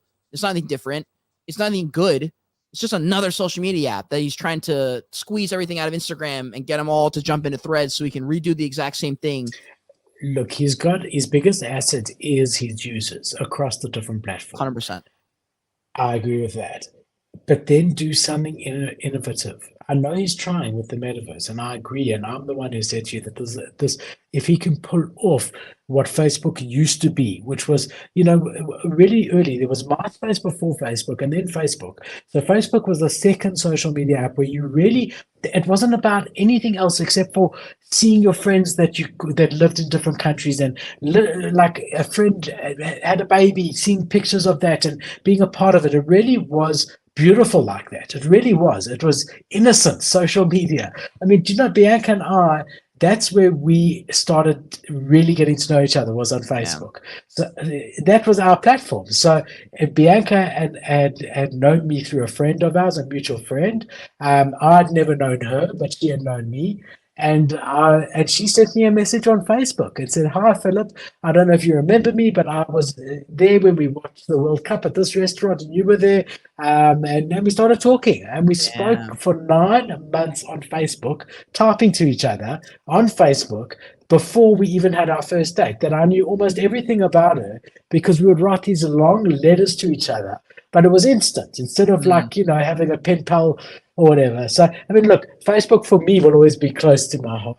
I take my hat off to Mark for trying to take it to the next generation with the metaverse. However, to use Instagram's followers and his followers for another Twitter, it seems like a waste. I would so rather it be something new and different.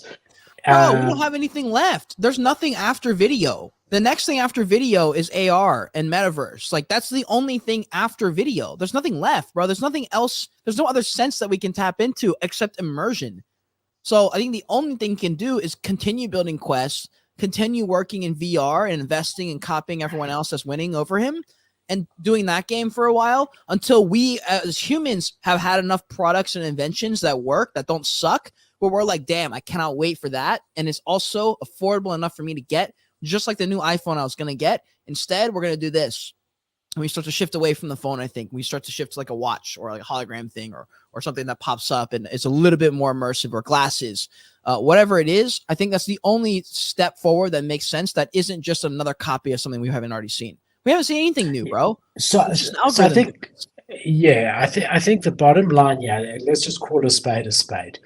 Meta, or Facebook, or whatever you want to call them, they are a company. They're a publicly traded company, and they have a responsibility to return profits to investors. That's the definition of what they do. They are a business. They are seeing an opportunity that Elon and Twitter have isolated themselves to certain advertisers because of their viewpoint on having an open platform. So by allowing people to say whatever they want to say, certain companies are no longer willing to spend big advertising money that they were spending on Twitter anymore. And Facebook is very cleverly seeing this as an opportunity to monetize on that by saying, look, here's a clean canvas. You know, here, advertisers, this should be better for you because we're going to censor the shit out of it. So if someone's talking something that you don't like, being Procter and Gamble or Johnson and Johnson or whatever your company is, it's not going to be on our platform. You're going to feel happy to advertise. And I think that's what it is. I think it's and you can't blame the guy. Look, he's a public traded company. He has to make money for his investors. That's what his job is. That's true. I think honestly, it feels like the NFT space on a bigger scale. A bunch of people trying to market a thing that we're not sure like what everyone wants. Everyone's kind of pissed all the time a little bit. 30% of the people are happy. 70% of the people are mad. We're making something that's not quite what people want yet. It doesn't quite make sense. We're trying to convince people. Mark Zuckerberg. But it's not going to work long term. It's not going to work long term. It's not going to work long term. Mark's endeavor with Threads? Yeah, I'll tell you, it won't. Just because they've got a user base doesn't mean it's going to work. I don't know if you remember, but Google tried to launch their own sort of spaces type thing. Google Place, I don't know what they called it, and they ended up closing it after a couple of years. And they Google. They've got a incredible, people go onto their website every day, and they weren't able to pull it off. So just because you've got that user base, I think you've got to be careful about abusing that user base. Like, you don't want to use them too often because then they just get desensitized to when you throw offers out at them. So long term, you might lose equity in the Instagram people's minds, but short term, there's no doubt that he's going to get some advertisers signing up, and they're going to make millions and millions and tens of millions and hundreds of millions of dollars on this thing. But then when people start to get the actual users that make advertisers want to pay money because people are on it, when that starts to dwindle, then advertising money starts to dwindle and it all falls away. But he still will have made hundreds of millions from it, right? Yeah, that's true. Good point. I think we've got lots of interesting comments and it's Q&A, so let's talk about it. We've got Crypto Dream saying MySpace should have stomped Facebook. So this is a very interesting conversation, and Threads was thanks Crypto Dream for bringing it up, Threads to begin with. But first mover advantage, and is that really an advantage? And the first company that makes something innovative, they always end up getting screwed. So they spend all the money in designing it and coming up with the concept and really making sure it works. And the next 1, 2, or 3 to come in have got very little work to do because they've already got the blueprint of exactly what to do. And they just copy it and come in. And that was typically exactly what happened. Yeah. MySpace was the first Facebook. Facebook came in, it was polished, it did MySpace better. And it was just at the right time that it was able to do it. And we've seen the same thing with Nokia with cell phones, then BlackBerry, and then iPhone. So just because we have Apple currently and Samsung as the top iPhone people, that don't think that they're always going to be that. That changes and will continue to change. So Crypto Dream, it is sad when the first mover gets taken over by the people that come next. It is sad, but that is often what happens. And yes, you get that initial advantage that you can charge almost whatever you want because you're the only one. But then people copy, and all the research and development you had to spend and do is out the window because you've done that, and people just improve on what you've done. And he says, yeah, the US government's trying to keep control of social media and seems to have a greater hold on Meta than Twitter. Well, that's for sure. That's why Elon bought Twitter to stop the government from having it. And yes, we do know that Zuckerberg censors things for sure, which we don't. Yeah, he's gone on Rogan and even said that. He's like, yeah, we had literally tampered with very, very intense legal things because we were told to by FBI. I was like, yeah, well, damn. Well, there's an admission for you. Still posting photos more text. Yeah, that's the thing, bro. It's not so much about making sure your audience is happy. It's just giving them some kind of benefit. There needs to be a benefit for you moving over here. TikTok's got that benefit of virality, possibility to always go viral. Instagram Reels now has that, not as much, and that's why it hasn't rose to the same prominence as TikTok. But it's doing well, but because there's like the opportunities there on Instagram specifically. But until there's like a real reason to go and a real incentive that actually rewards people and enough common people for it to actually take, yeah, it doesn't matter. Like if Threads doesn't have some type of true motivational push for a reason to use this, people are just going to stay on Instagram. Yeah, they'll test out Threads. Yeah, we don't need another social media platform. Let's just be a quarter as bad. Yeah, and Gary didn't go heavy on it either, meaning he thinks it's either too early or he's not sure, which means it's not a full on fuck yeah.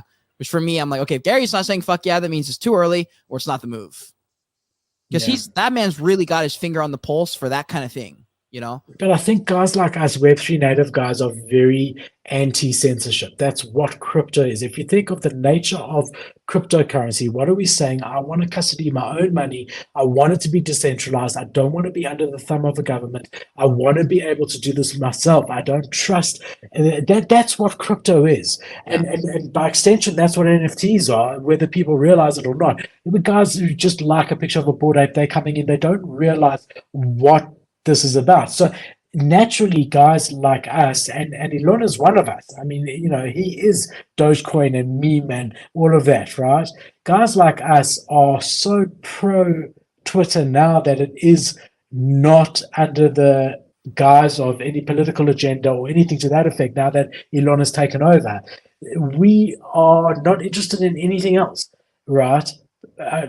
So that's what I think is his viewpoint, is Gary V. He very much is Web3 native. And I think he doesn't want to be on a platform that he knows is being funded by this party or that party where they are holding back certain comments. And, it's like Elon's always said, where do you hide a dead body? On the second page of Google, right? Yeah. And he's saying if you just tweak the algorithm slightly, that everyone's seeing slightly more Democrats posts than Republicans or the other way around, you have huge power to change things and the outcome of things. And that's part of why Elon wanted to buy Twitter, right? He's openly said it. So guys who understand that and understand that, governments just printing money for themselves are just trying to enrich themselves, like we all know, you don't want to be with a sort of CNN type organization like Facebook. And I think that might be why Gary Vee wouldn't be on there.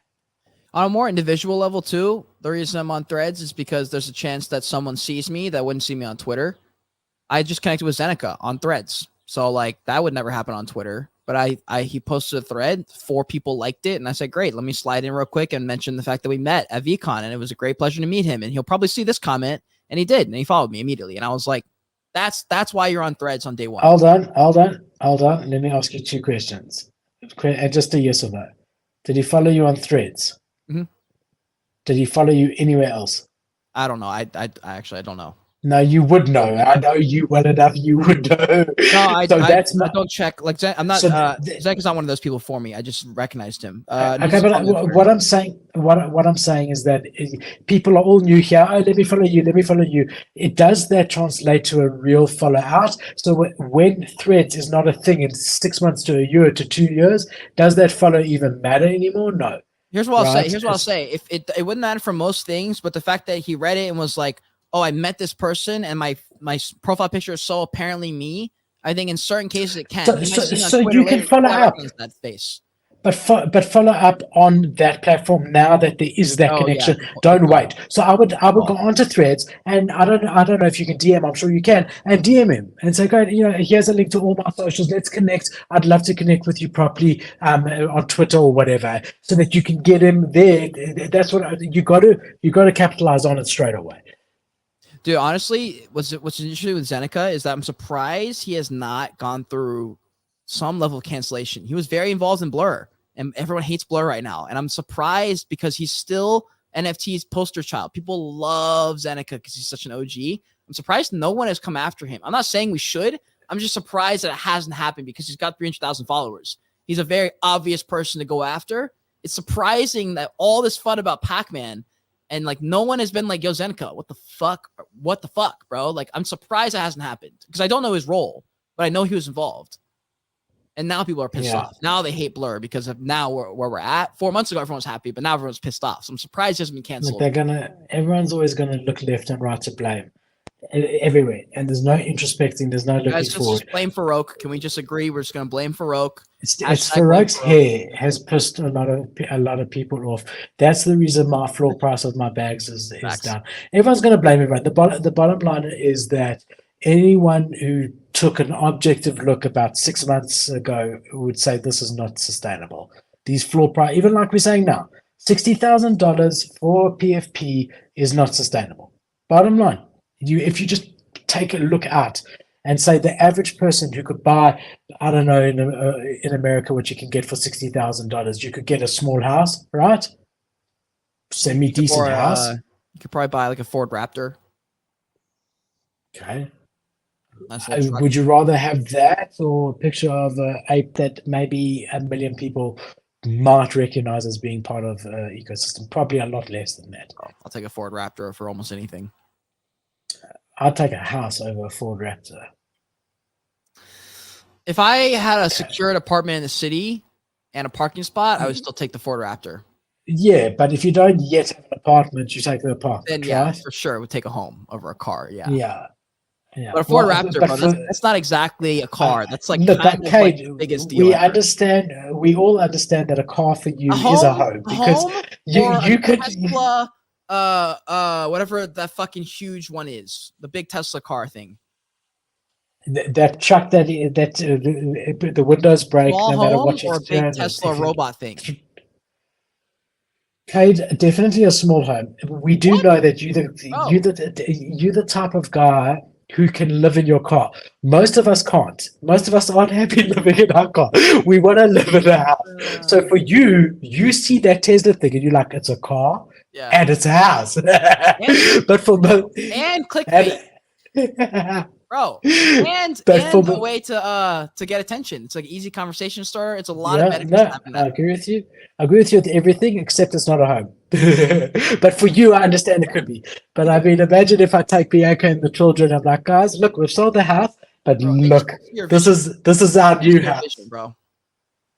Hey, they just don't see your vision. Well, listen, I think it's a great place to end it. Thank you guys for joining us. It's always a pleasure.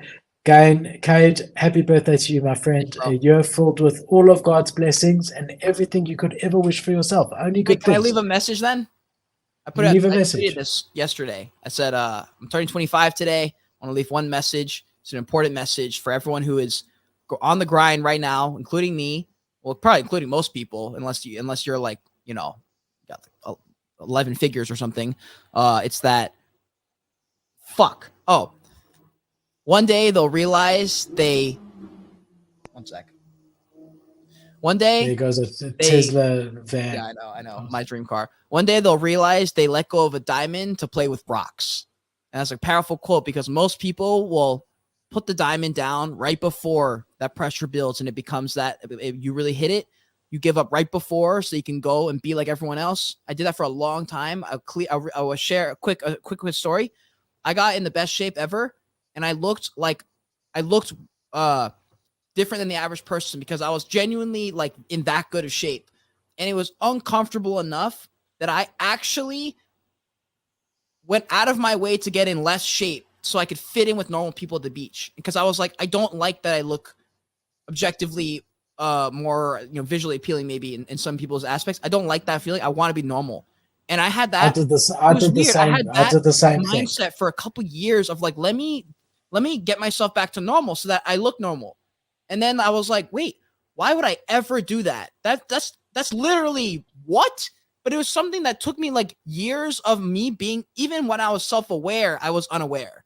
And like, that's why I wanted to bring it to everyone's attention, because I had this like 4 or 5 month bender of watching the same type of idols that were all, I'm not gonna lie, they're probably more conservative, like a lot of Jordan Peterson, those kind of people who are just kind of like, bro, shut the fuck up and do your shit. Shut the fuck up and do your shit. And I kept hearing that type of message, and basically like giving me the other side of the argument that I wasn't seeing for a while. I was seeing so much of this type of content, this type of message, and to see the other side for a while just like brought back another side of me. And I was like, yo, I forgot about Vintage Kate. He disappeared about 8 months ago. He got burned out. He went through a bunch of shit.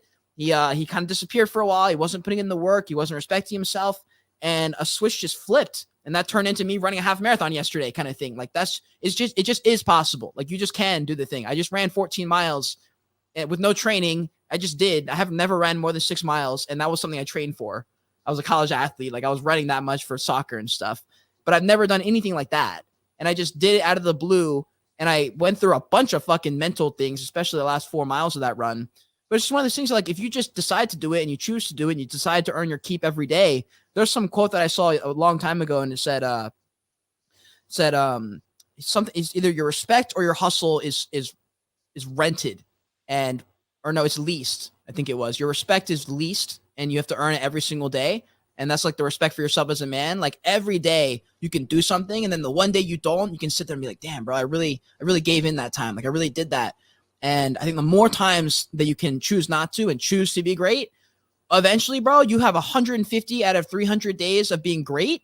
That's way better than last year of only having 30 days of being great. Next thing you know, you're great 300 out of 365 days a year. You're a superhuman, and it's just one of those things that like that type of growth is possible, but it's one of those things that you have to decide every single day, and it feels exhausting. But until you flip the script of I want to be that person who wakes up every day and does all those things, and that person, the only difference between me and that person is that person suffered through the thing I don't want to do, then the thing becomes, oh, so I want to be the person that suffers because that leads to the person that I'm trying to be. And that switch, as soon as that happened for me, every single excuse actually turned into smoke. Every time I woke up and I didn't want to wake up, I just got up because I was like, wait, no, I want to be someone who gets up though. The only difference between me and someone who gets up is I have to get up. And that for some reason, that mental switch with the right type of people around me that I'm watching, it changed me in a really good way. And that's why I've started to make a bunch of that content, because I'm like, holy shit, I need to wake up. And I know there's people that right now that are like kind of almost right there. They're like, there's something missing. There's something missing up here that'll get me to understand why I'm not getting things done. And I want to help contribute to that movement. So that's what I dedicated this 25th year of my life to. Because if I dedicate myself to that, and in 3 years, 300 of my 365 days are being great, then I will have effectively changed my destiny. And I think a lot of people can do that. And that's what all of the Joy Age is about, baby. Let's fucking go. I think, first of all, I love your take on things. I love this new Cade, and I think it's great. I think that a lot of people, including myself, are guilty of being very hard on ourselves. So you could go through a day and do 9 things right, but you do one thing wrong, and when you're falling asleep at night, that's what you are thinking about, and that's what defines you. That in your mind, to you. And a lot of this and it doesn't change as you get older. You're constantly working on yourself.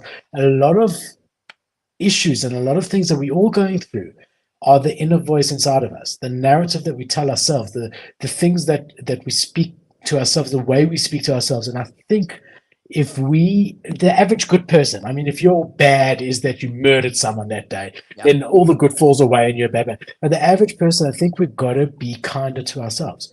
I really and truly do. The average good person who's out there working hard with good intention and trying, we got to be kinder to ourselves. I'm talking to myself as much as anyone else. We really do. And I'm not saying take your foot off the pedal of the car. I'm not saying don't give it 110%. I'm not saying that. I'm the complete opposite.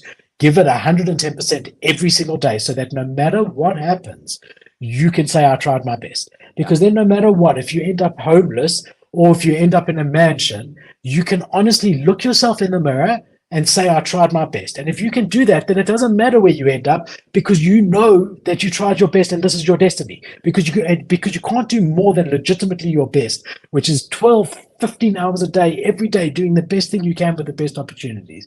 So I'm saying, if you are doing your best every day and you are putting your best foot forward and you really try not and be less hard on yourself with the one or two things, yes, use them to learn for the next day, but don't let those things define you. Let the 9 out of 10 things define you.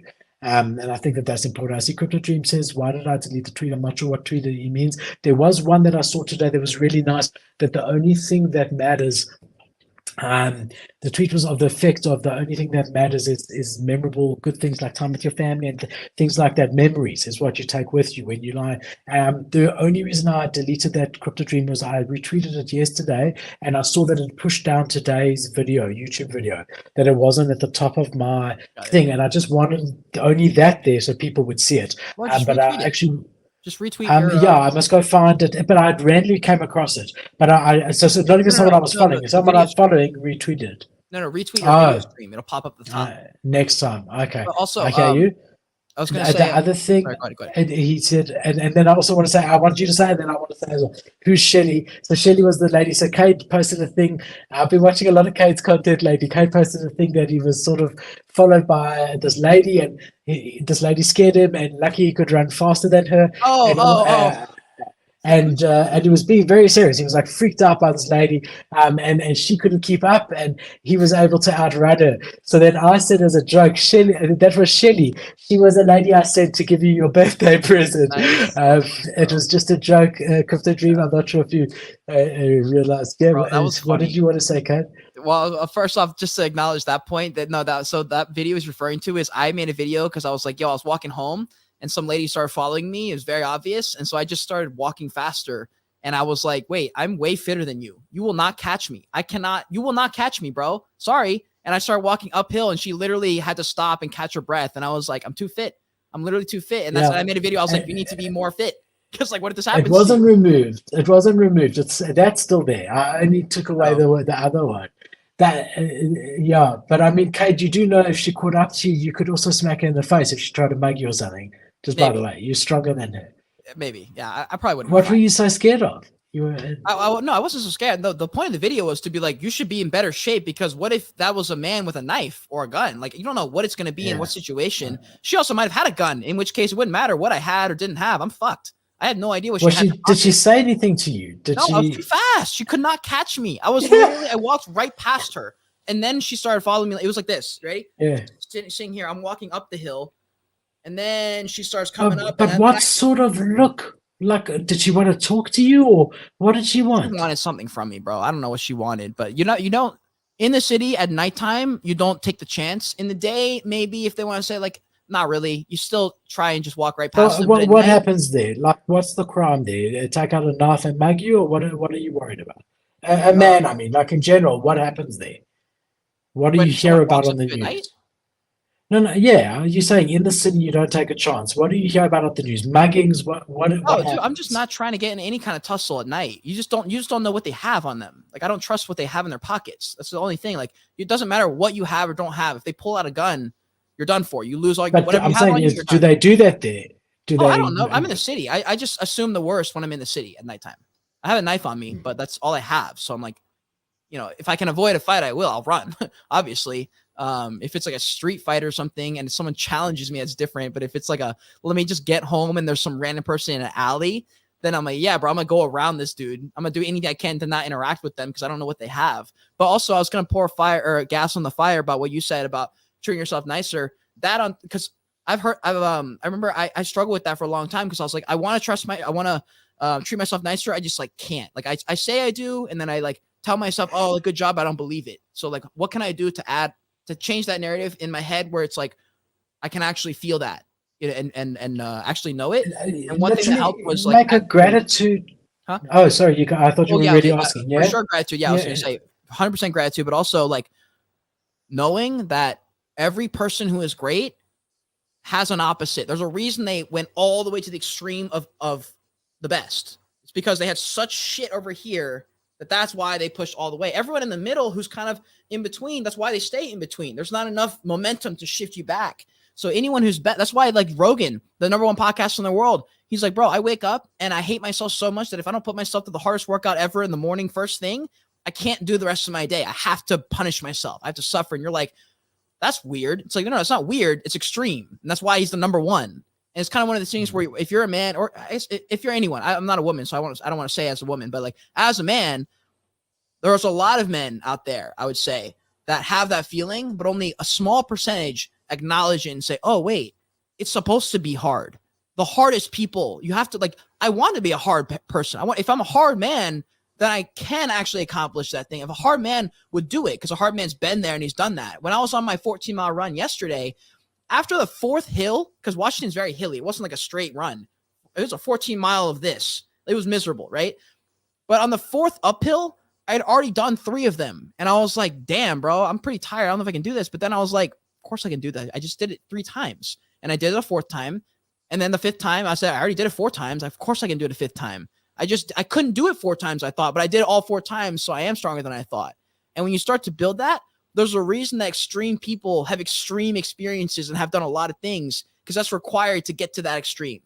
And so if you change that narrative and say, I want to be a hard man because a hard man is what's required to be there, then you now want to. I crave the cold shower, even though I know it's going to suck and I don't want to initially, but I want to because I want to be a person who does cold showers, because a person who does cold showers is a person who's successful and wants to do something. And when I change that narrative to be like, I want to be someone who's hard as fuck, because a person who's hard as fuck is the one who's going to go and do the thing, then I craved to do that hard thing. And I crave the morning run. I crave the sweat now. And I did not have that a few months ago. I literally avoided anything hard because I said, I want my life to be convenient though. I don't want to be hard because like I'm trying to make my life easier. If I make my life easier, I'll have so much more success. And then I did the opposite and was like, oh, wait, why do I hate myself every day if all I'm doing is easy stuff? And the answer is you can't enjoy the easy stuff without doing the work. That's what makes the easy stuff nice.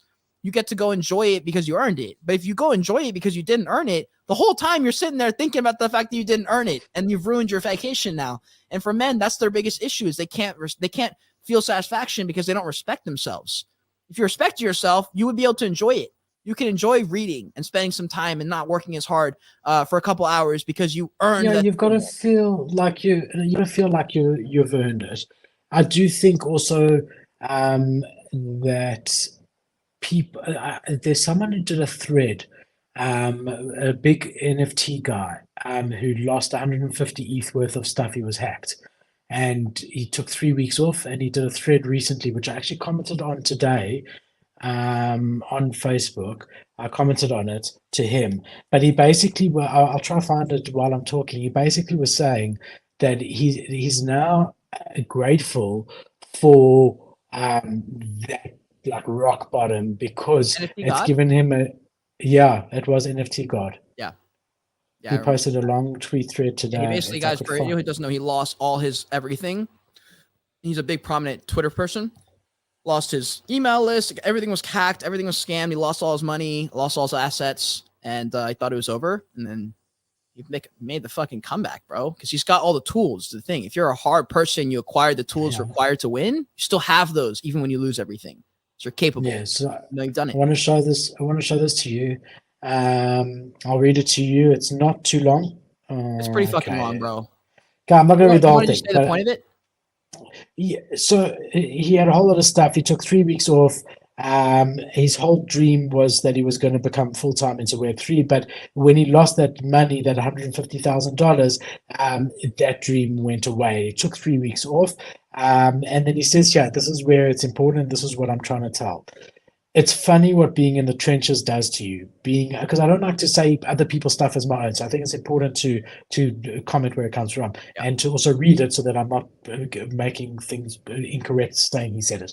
It's funny what being in the trenches does to you. Being at rock bottom, it changes you. It changes the way you think. It changes the way you operate. I don't mean to offend anyone, but I don't think people who are handed everything, who have never faced a true challenge, can ever truly experience the hardening that comes from hitting rock bottom. There's a mental toughness you can't create through meditation and saunas that can only be got from being punched squarely in the face. That punch in January changed me. when I came back from that long break, I was a different man, a completely transformed emotionally. The small things that bothered me before no longer bothered me. I came back to my singular goal in mind, which is building a business and working on myself. I doubled down on my effort. I doubled down on eliminating distractions. 3 months after the hack, I managed to quit my job.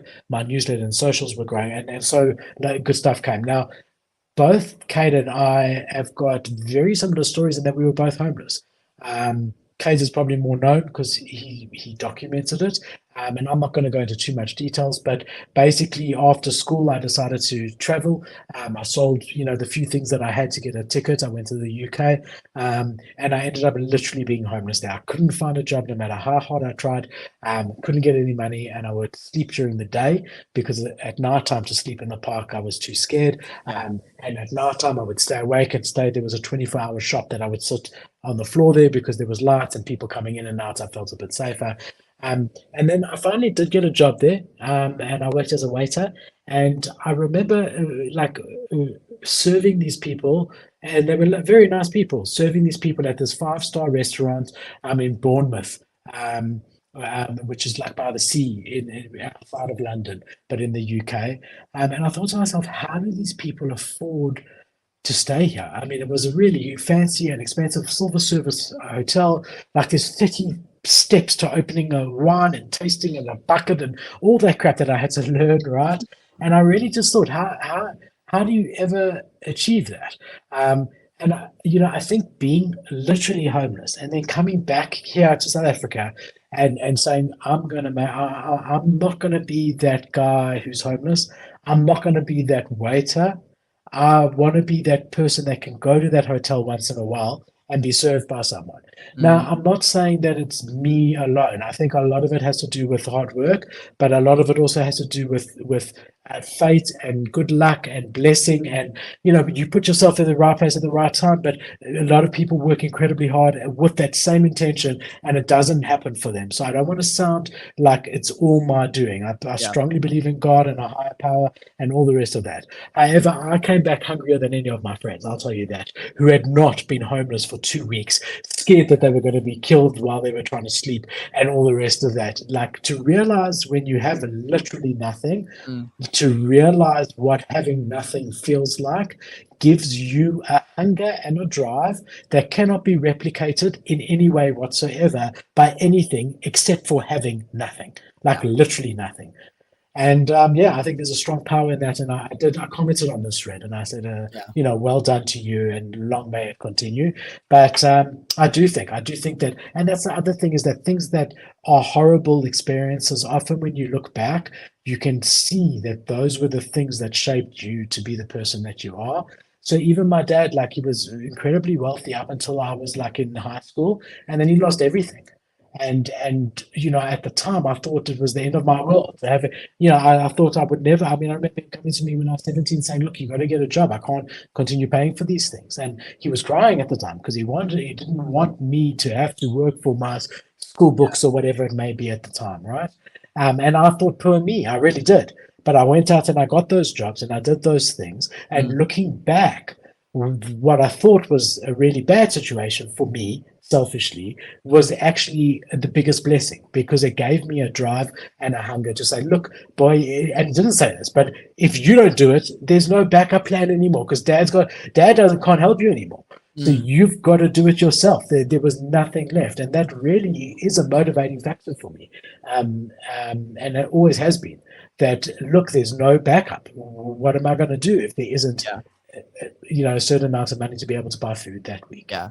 There's a certain level of honor and respect in trying and being just attempting to not fall into that worst position. I mean, that's why there's a certain level of a fire burning inside of me no matter what. It's not always that strong of a fire, but it never ever goes out because my intention is set on not letting it go out. The whole thing of this thing is not to fall into that. So the only way to not fall in is to let go. It's like you're on a rope. Sometimes you're climbing really hard and you're going hard as fuck. Sometimes you're sitting there. Sometimes you slide down, but you never let go of the rope.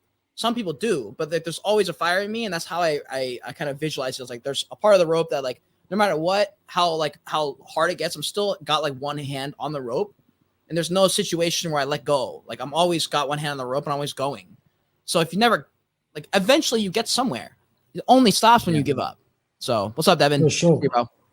And I'll also say this. I mean, just I don't want to share Crypto Dream's comment, but I do want to respond to it. And I'll just say, Crypto Dream, that in my experience, and this is honestly and true, the times where I felt the most hopeless in my life over the times, whether that be like before I met Bianca, and I really felt like I needed a partner, like a life partner.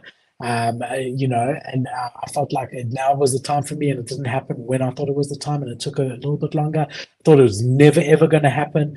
That's when the magic happens, when you get to a point, generally, no matter what it is, where you feel like this is never going to be okay.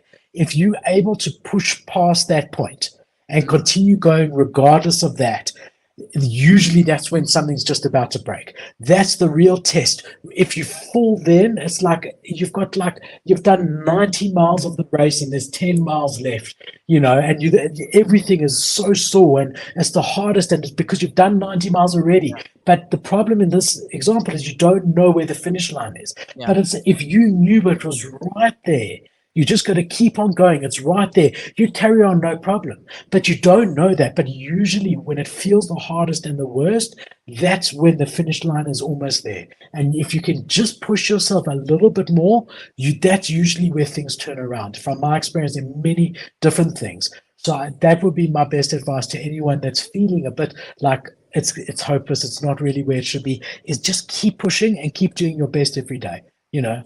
Yeah, I mean, that version of you that wins is the only way he got there, or she, is literally if they had indeed not stopped. That's the only difference between you and the dream version of you. Is you're like, damn, like that version of me is just so far away. You're like, no, that is not at all far away. He just like is a bit further away in time, and he did the thing that you're trying not to do. You don't want to do this because it makes you feel uncomfortable or it's hard. Until like the second you do that one thing, that respect that you'll gain is so monumentally shifting of how you view yourself. You carry yourself differently, and when your bar of what you accept for yourself is set at 3 out of 10 for so long, and then you do something really hard and that shifts to 6, now your baseline is 6, you're operating at a 9 instead of operating at a 6 for your like good stuff. Now you're operating at a 9 because your frequency at the base level is 6 instead of 3. That's how you win, because now you're operating a lot more days at 9 when a few months ago you were operating a lot of days at 6 for your good stuff. And it builds and builds and builds and gets better and better and better. That's why every time I look back, even times when I had more money, I would not ever go back to that time. Like I remember one time I was like, damn, I wish I had more money. There was a period like a few months ago where I had like this much money, like that would be great. But then I thought, I was like, would I ever go back to that? And I look back at my content, I'm like, oh, I remember when I was there. I remember when I posted that. I remember what I was thinking. I remember what I was going through. I remember who I hadn't met yet a few months ago. And I'm like, no, I would always choose today's version of me than 6 months ago or 6 years ago or 6 days ago. I'll always choose this one, which means that will always be the case in the future too. You will always choose that version of you than the one in the past, meaning that you got to keep going, bro. And the other thing is, when you do keep going and you are able to overcome those challenges, you can always draw on that.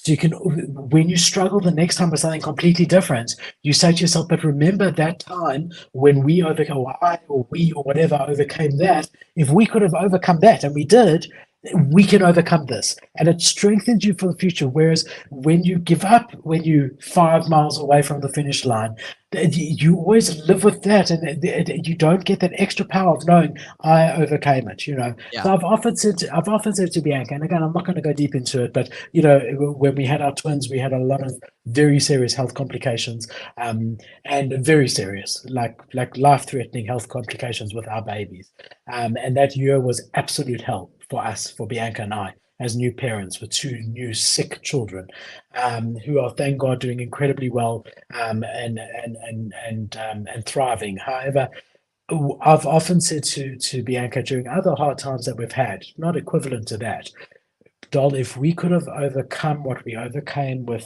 Danny and Jake, we can overcome this, no problem. And she looks at me and she says, for sure. this is nothing. And that's and there were times at that point where we thought, how are we going to overcome this, and can we? And literally, we went into survival mode where, listen, we're not going to talk about how this feels. We're not here to cry. We need to get through this. We need to get through today. How do we do that? You go and stay at the hospital with that one. I'm going to stay here with this one. You this, you that. That's it. And you just you do it. Giving up's not an option. And anyone who's even close to that, giving up is not an option. Persevere, and you will strengthen yourself, and that strength will be carried with you your whole life, that you'll use it in other hard times that come forward for you, hopefully. Dude, let me say one last thing, because we've probably beat a dead horse at this point, but this is so crazy because trading has so many links to life. If you think about what it takes to go to the next level for a stock price to go up, it requires a higher high. Right? Meaning you need to go, and whatever your hardest experience was a few years ago, a few decades ago, even a few months ago, whatever it is, you need to have a higher high. Because if you don't, your baseline will never get higher up. Your average buy-in will never get higher up. But if your average, highest, hardest thing keeps going up, and you keep doing hard shit, and you keep securing those higher lows, those higher highs, you have no choice but to rise up. As the same, also with trading. For later. Also with trading, when the floor price is the lowest, so when life feels the hardest, if you sell at that point, you selling the bottom. You got to hold. That's when you got to hold your ape. When the floor price goes to 26 Ethereum, never mind. That's when you got to buy. You got to double. You got to double it. You got to buy in at those points. When life is at its lowest point for you, that's when you're being tested. If you can hold during that point, you're going to see the rise. If you sell at that point, you've held all the way down. You're going to miss the rise. That's just around the corner. Based. That's how you know it's all about your intention, because if your intent and your goal is to have the price go up, then you have no choice. You know the answer. The answer is locked in. At the support level, I buy.